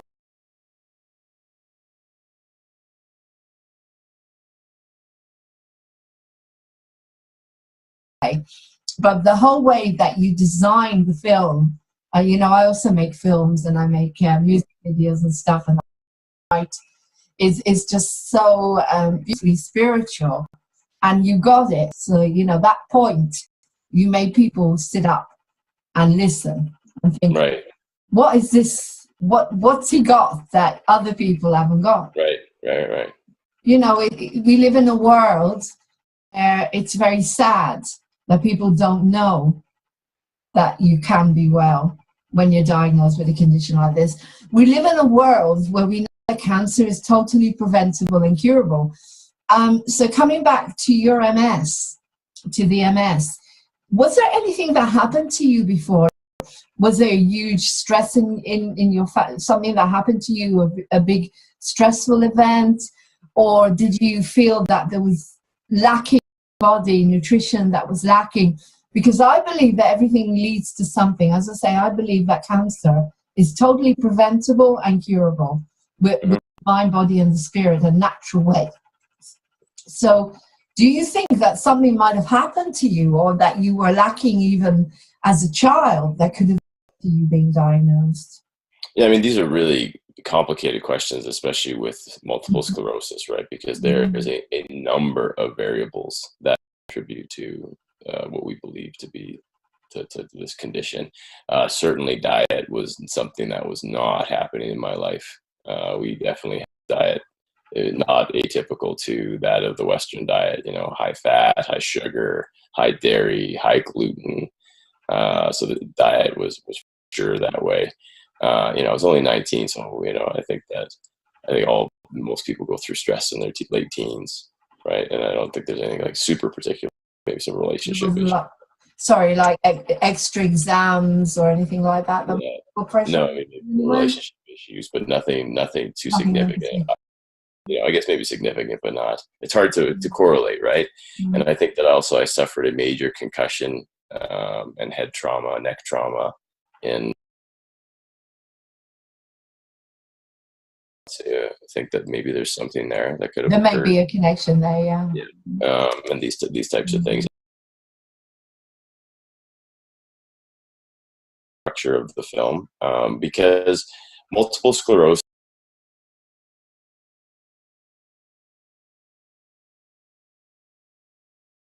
Anyone who's diagnosed with any disease is going to be able to relate to the journey. There's a diagnosis, there's a medical system that tells you you're unwell, right? Instead of telling you that you're perfect and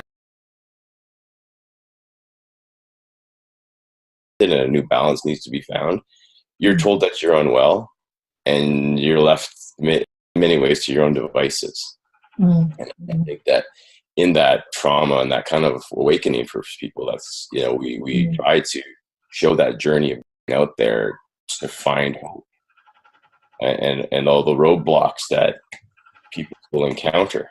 And I think that it's no different. It's a MF, it's Parkinson's, Alzheimer's, cancer. It's a similar process. Yes. And that's what the film is trying to teach people, that, you need to be your own advocate. You need to go out there and search for answers and hope. And that, that's the journey. And the question is be very careful of how much money can be made off your illness. And we try to tell people, follow the money. And I think that hopefully the hope that and the joy that the film is the strategies we're giving this away for free. And I'm not making any money on this hope.com, and we're trying to here are things that you can do. And yes, no question, the food and the supplements are going to cost money, but what do you have to lose? Yeah. No, it's a real education for people. And to watch that film, as you said, it gives people so much hope, in the words. But it's showing people there is another way. And you are giving proof. The whole thing, the name, everything about it. Again, I believe totally what you're saying about the diets, because we hear this all over the place. Because the body needs oxygen. I think, one of the reasons that a lot of people are actually benefiting from oxygen, and it helps the nervous system, it helps with pain levels. And they are offering here in the UK in the MS centres. I don't know if they do that in where you are in Canada, but we can actually pay. Well, it's a bit sad that you've got to pay something like $50 for an hour to breathe pure oxygen, because we don't have it anymore to breathe in our world. Everything is so polluted. But obviously, when you go onto a really healthy diet, you're giving your body a chance to breathe. Right. People don't seem to understand that. We're just like a plant. You keep rubbish into a plant, you're going to kill it. So it makes perfect sense. So just before we take a break, what is, say, your daily diet? So what would you eat, for example, over the day? Well, it's fairly basic. I'll start my day with almost every day with a fruit smoothie, like a fruit shake or something like that. And then maybe a little bit of protein. And then it's normally a salad for lunch with protein as well. And then again...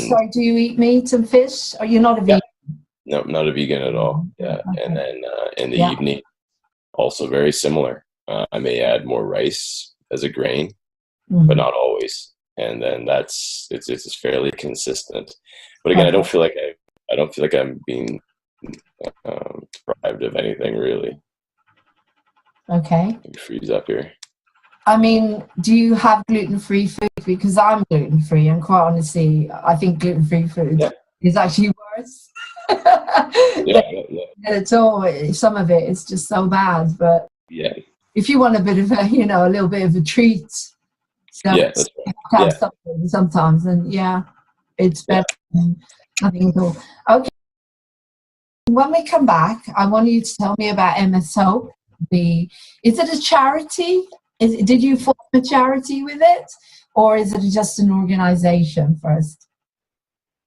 Well, MS Hope, I mean, there's two parts here, because there's one where my parents have a charity, and that's Direct MS, and that's their charity. But MS Hope is more or less, it's a free resource of information. Okay. So we don't take any money. We don't have any salaries. People don't get paid. It's my volunteer time to do it. Okay. Luckily, my production company is able to create a lot of the assets for it. And people assume there's a big infrastructure behind it, but there's not. There's like me and two other people who help me on the online stuff, and then my parents who my dad helps me vet scripts and stuff like that. Right. But it reaches people all over the world. Like it's incredible. So as I say, we're just going to take a quick break. So everybody go out and have a healthy smoothie, or if you do have milk, have coconut milk or oat milk. Oh, they do a fantastic oat milk with chocolate, but then that's got a bit of sugar in it, But occasionally it's good to have, if you can have a little bit if you're not suffering too much. But anyway, we'll be back in a minute. Just going to put an ad on, and then we'll be back. Great. In a minute.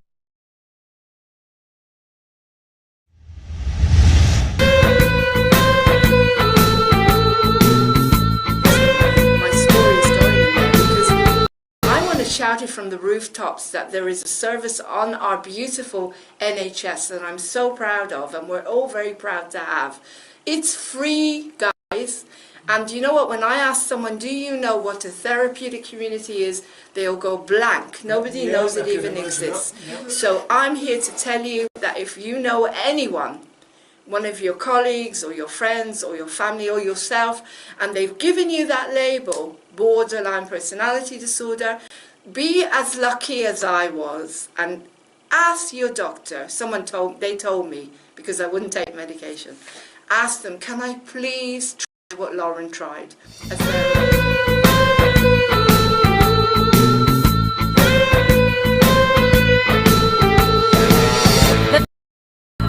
You're always on my mind, circling round my brain. It happens all the time. I close my eyes and a vision will appear. Wish that you were next to me, but you're no longer here. Wish we were together, not all alone.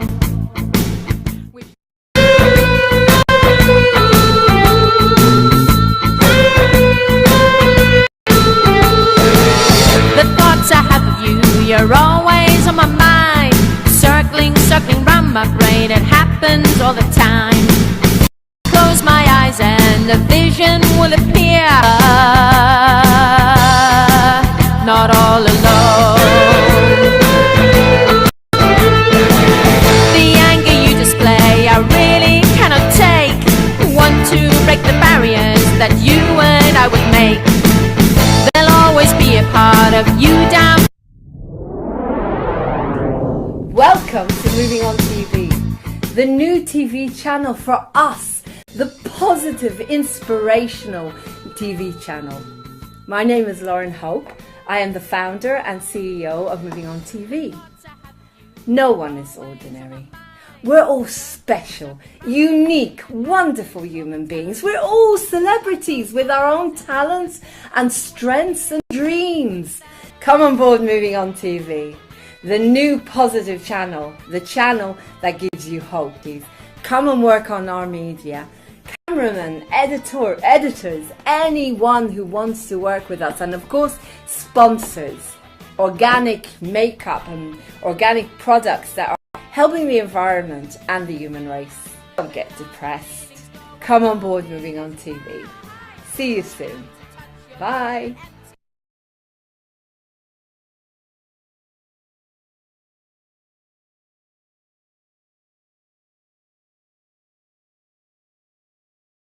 Through something huge. You went through an experience where a lot of people would have fallen by the wayside and wouldn't know what to do. but you were able to see it in another way. You and your family were able to look at it from a different point of view. You were able to find other answers, to do research, and to go out there and help a lot of people. And so you were saying that your religion and God helps you a lot, and that, as I say, in a way, it feels like you were chosen for this journey, that a lot of people don't know what a journey is, but this is definitely your journey because you've got the guts to go out there. So do you want to explain that a little bit? We talked about this saying about pick up your cross. Do you want to explain that to people? Yeah, and to be clear, I don't like to describe myself as a religious person. You know, I deeply follow Jesus Christ, but I don't see myself as religious. And I see myself, and what I've learned in that is that, you know, Christ asks us to pick up our cross and to follow him. And so what does that mean? That means we have to pick up our suffering, embrace our suffering, and to follow him, which defines himself as the truth. So you stand up and you tell the truth. So, I mean, I believe that can be applied to most of our lives. And so what is our suffering? Okay, accept it. You can help yourself and help others by finding it and speaking it to other people. And that's, you know, it took me a long time to figure that out. But once I did, you know, it's been incredible. People reach out, and like once I've told my story, and if you watch the film, there's a significant amount of suffering in the movie. Yes. You know what? And again. Yeah. And fabulous. But when you watch that transcendence of suffering through truth, which is the truth we tell people is it's what you eat, it has an impact, right? And so the more truth that comes out of the film, the more you see people heal, and me included. Yeah. And then I think that awareness, again, I think there's probably some spiritual healing that's going on through that awareness and through that practice of doing that, whether that be me talking to you right now. I think that even that is good for our souls too, because I know that you know you've got a good heart, that you're going to put this out there, and other people will be helped by this program. So yeah, hopefully, yeah, that's the whole point. I try to give people the good news as much as possible, you know. And as I say, this is a miracle. What's happened to you, I see as a miracle, and it's an incredible thing that's happened. And I think you and your family are incredible that you had the courage to go out there and do what you're doing. I mean, I got to a point in the film where you were being harassed, where you were being more or less threatened, sued, everything. How did you get past all that? Because they expected you to change the whole website and everything, you know, trying to delay you from giving out all this information. So you managed to get past all of that, obviously, because you are out there now with MS Hope, and going out there to tell people what they need to be told. So but it was like something was trying to hold you back, and there is an element of that in our world. There is that tries to hold back the good news. Again, I won't go into it. You probably know what I'm talking about. In a difficult world at the moment. Yes, I agree, and I think that is where I have such strong faith in truth. I believe it. The truth is so much the point of my life, and so if you can live in truth, you are going to face resistance. But in the end, I believe truth will rise to the surface, and so in those moments where I may get some negative emails, or I know there's going to be some criticism, maybe publicly in the media and things like that, which have occurred. As long as each word that I say or write is true, I don't necessarily care. Right. Of course, because you believe in it. It's like I go out to do my campaign to teach people that they don't need to use medication for this particular condition. I've healed teeth with colloidal silver. Inflammations, all sorts of things, gums with the power of the mind, and also colloidal silver. I never ever take antibiotics, and I believe in it 100%. And I go out there and I try to educate people as well, because you believe it in your heart. You know, when you know something, then you can go out and you can tell your story.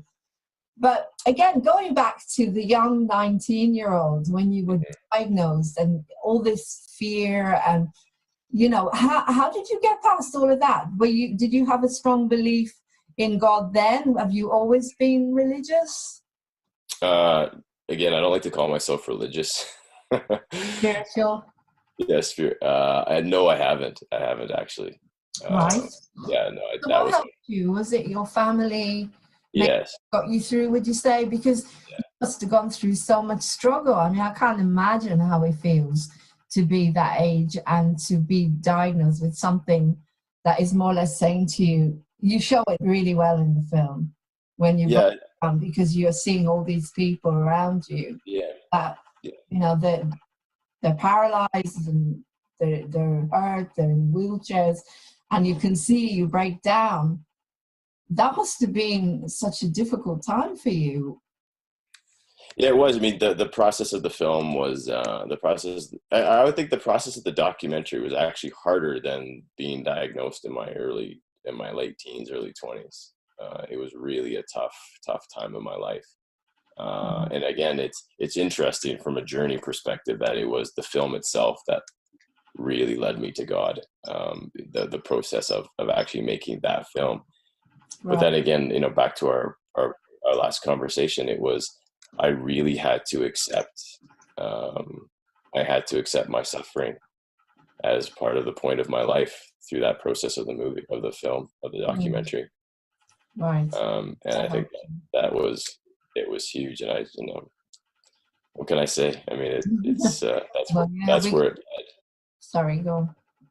We can see it in the film. I mean, you really put it across beautifully. And it's interesting, you didn't get a younger actor to play you. No. and, you know, this is what makes it so powerful. You know, it made it so powerful. You didn't need to do that.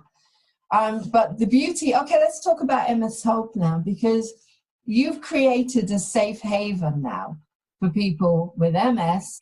You do talks and conventions, workshops, is that right? Mm-hmm. Go out to the public and explain, but you invite people to come in. It's a support system. They're not on their own. And that's so important. So tell us a little bit more about that. Yeah, I mean, I think if we had a time machine and we went back to, okay, what was the point of the website, mshope.com? The point for me was, okay, if we create a website with really easy how-to videos and easy downloadable PDFs, this can last on the internet for the next 200, 300 years. So this question of patients not being able to get access to this information, whether it be through the neurologist or various MS societies or charities around the world, we're eliminating that. We're saying, okay, no, now the internet has decentralized information. This is no different. Now, no matter what's going to happen, these people can have it. I really didn't know how big it would have gotten in regards to creating social communities and all this type of thing, which are the offshoots of it.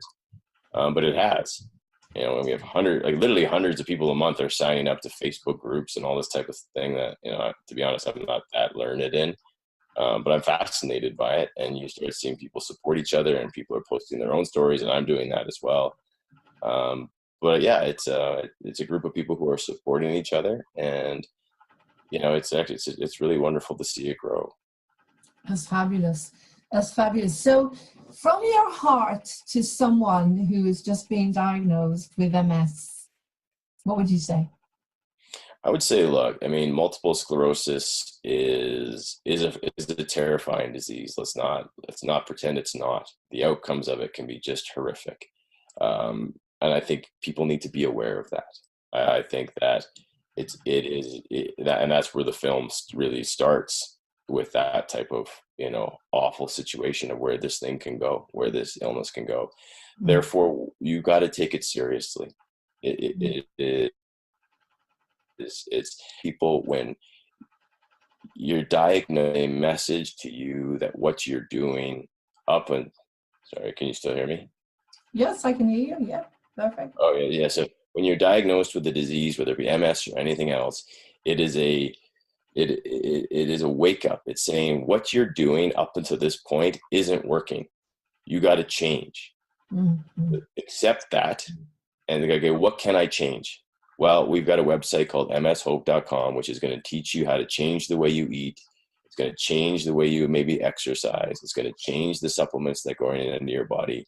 And hopefully, it's not doing a very good job spiritually. I mean, maybe that's the next piece that we have to add, but it's saying don't, and also saying there's something that can be done. And don't worry. And I also, I have plan A. I also have plan B. And here I am 23 years later, 42 years old, still exercising and going to the gym and, doing this type of thing. And I think I'll say in the filming, this type of thing didn't exist when I was diagnosed. I mean, when I was diagnosed at 19, there was Judy Graham's book. Yes. Yeah. And that was it. There was Roger McDougall's story, but that was just like another, it was so it's like for the 19-year-old, man or woman, or 16-year-old girl or boy who logs on to watch this, either living proof or to look at mshope.com. Yeah. That's hope, right? Like here's someone 23 years later. Well, if that guy can do it, why couldn't I? I can do it as well. Sure. Yeah. Sure. Yeah. There's one scene there when you went to visit Judy and, you broke down because she wasn't doing as well as you expected. Is that because, as we talked about the mind, body, spirit, we're all different. Everyone is unique. And it feels like you've really got it. You've got that whole concept, the whole spiritual side of it. But maybe sometimes people don't get it enough. And that's why maybe they can't recover the same way as you. Just a thought. Yeah, I don't know. I can't really speak too much to that, but I think that that scene is really important because it demonstrates how disciplined we have to be. And I think that's a word that in today's world, like, it's so hard to get that into people and to have that type of awakening. Yeah. Right. I think we live in a world right now where people want to be told it's going to be easy. It's a quick fix, that, it's not going to take work. It's going to be one little pill or something and you're going to be fine. It's going to be show up at one little spiritual event and you're going to be healed. And also you've got people that have already been taking a lot of medication, so they're going to need to be detoxified. Their body would have to be detoxified first before things to take effect, because you were lucky. You went straight into it. Right. So, most people who come to you, is that how people come to you, when they've already tried a lot of other things? Because people, I wouldn't take medication, but a lot of people that's how they are, and they're full of fear. The first thing they do is they'll go to the doctor and they'll follow the protocol. Right. So do you feel that those are the people that come to you, or are you getting people that are coming to you that are prepared to try you first? Yeah, it's a wide range. It's a very wide range. Sometimes we get people who are, 3 weeks after the 4 weeks, say a month after being diagnosed, and they find us and they reject. There's someone on my Facebook right now, if you check it, who he was just diagnosed, I think, a month ago. I can't remember, but he went right to a diet approach, right? So it's a wide range. I just think to where you're getting at, I just think that our thought is that no matter what stage you're at, you can wake up. You can wake up. It could be at the beginning. It could be 10 years in. Like, wake up. Like, and what is the truth? Like, is the drug you're taking working? Okay, start there. Like, are you getting better? I also try to tell people, I say, look, either you're getting better or you're getting worse. I don't know if there's a middle ground. People talk about being stable. I'm like, okay, well, what does that mean? Like, what are you doing today to get better? Are you exercising? Are you eating great? Like, are you actively trying to get better in what you do, or are you waiting to get worse? And I think that's where that awakening comes. So then what can you do? Okay, we'll start with your meal. Tough love. People, yeah, and I think love, basically. Yeah, right. And for people watching this, you can start, like, right. yeah, for people watching this, you can start right now, like right now. You can just go, okay, I'm doing something different. I'm not getting better. I'm going to do something different right now. And then go, right? It is. It's amazing. And your proof, as you say. What about, just very quickly, just a touch on the MS charities. Is any, I can see your body, is it still as hard as it was? Or are you getting anything at all back from them? Any helping in any way? Are they promoting anything that you're saying or doing? Yes, I mean yes, I mean the MS Society in Canada, we're definitely starting to see great movement. They've got links on their website now for diet concepts. They've done a workshop recently for people that was online. The MS, I think MS Australia. I was down in Australia screening the film, and I believe the CEO, she was there, and they're working with Dr. Jelinek, I believe, in Australia, who's really diet focused. It's slow, and it's going to be incremental. You know, the film it's good that you're doing something. It's good that you're doing something.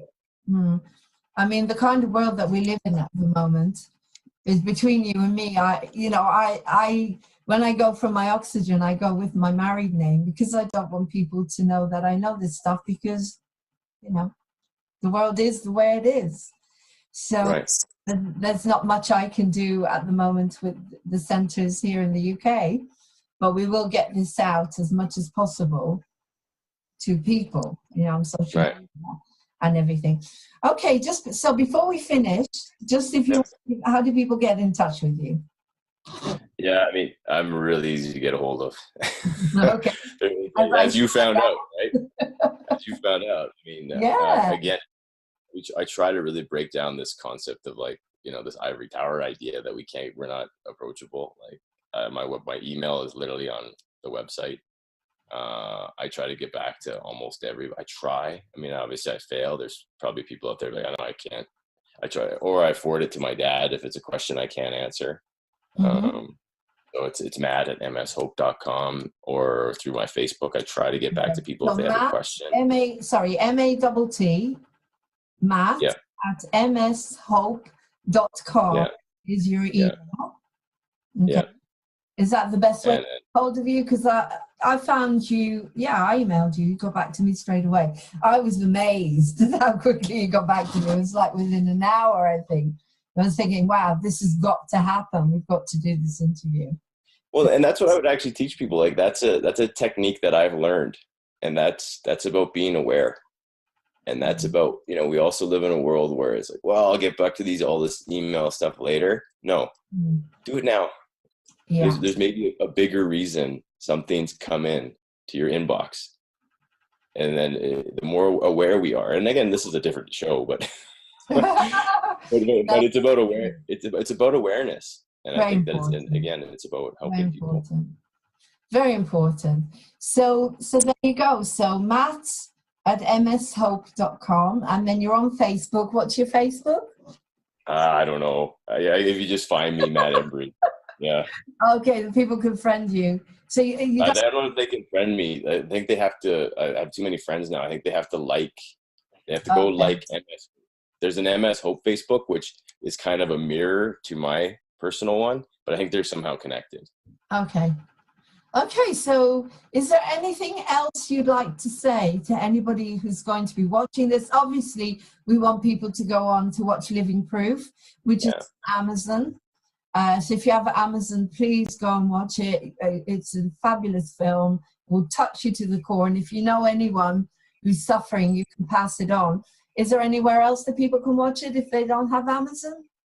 Yes, they can go to a website called seelivingproof.com, and there's C-S-E-E or C-E-E, or sorry, S-E-E.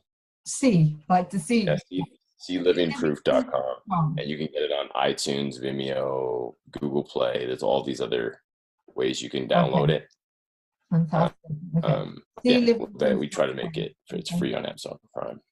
That's fabulous. So as I say, if there anything else you would like me to pass on to the general public through this program that you would like to say now at all about anything to do with Living Proof or MS Hope?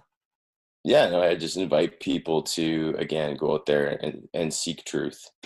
Seek truth. That's the most important thing I think we can try to do in this life. And Living Proof and mshope.com have a lot of truth in it. And for people who are suffering, I think there's a lot of information that's going to help them. Thank you very much, Matt. It's been an incredible interview. As you see, I'm getting darker and darker, yeah. Getting later and later here. But we got a fabulous, fabulous interview. And hopefully people are going to watch this, and then they're going to watch the film, and the support is going to grow, and people are going to wake up everywhere and understand that it's coming to us from all over the place. Diet, diet, diet. No gluten, no dairy, no sugar. These are the things that we need to cut down on. They also say that the things that are good for us is what we don't like bitter foods, like, apricot kernels for preventing cancer. Bitter things that we don't like. People are so conditioned to sugar and to things. Right. So thank you so much. Please give my love to your wonderful family. Thank you. It was extraordinary to watch the support and the love that you have.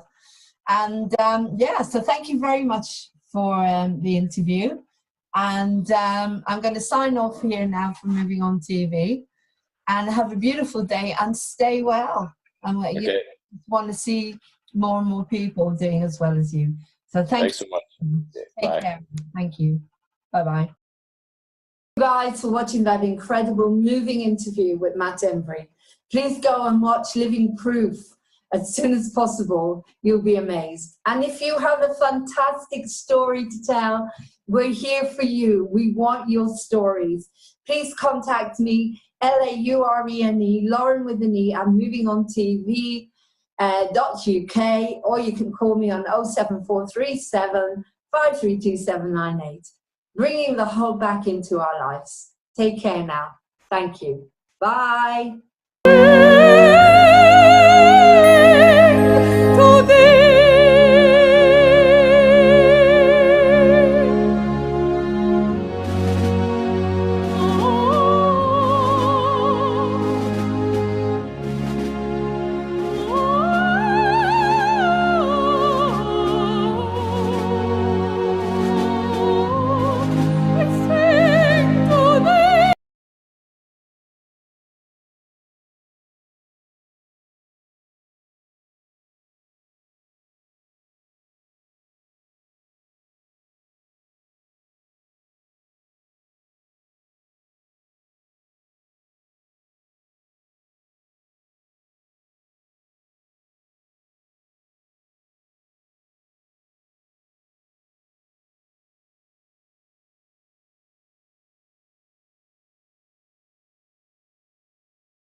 Welcome to Moving On TV.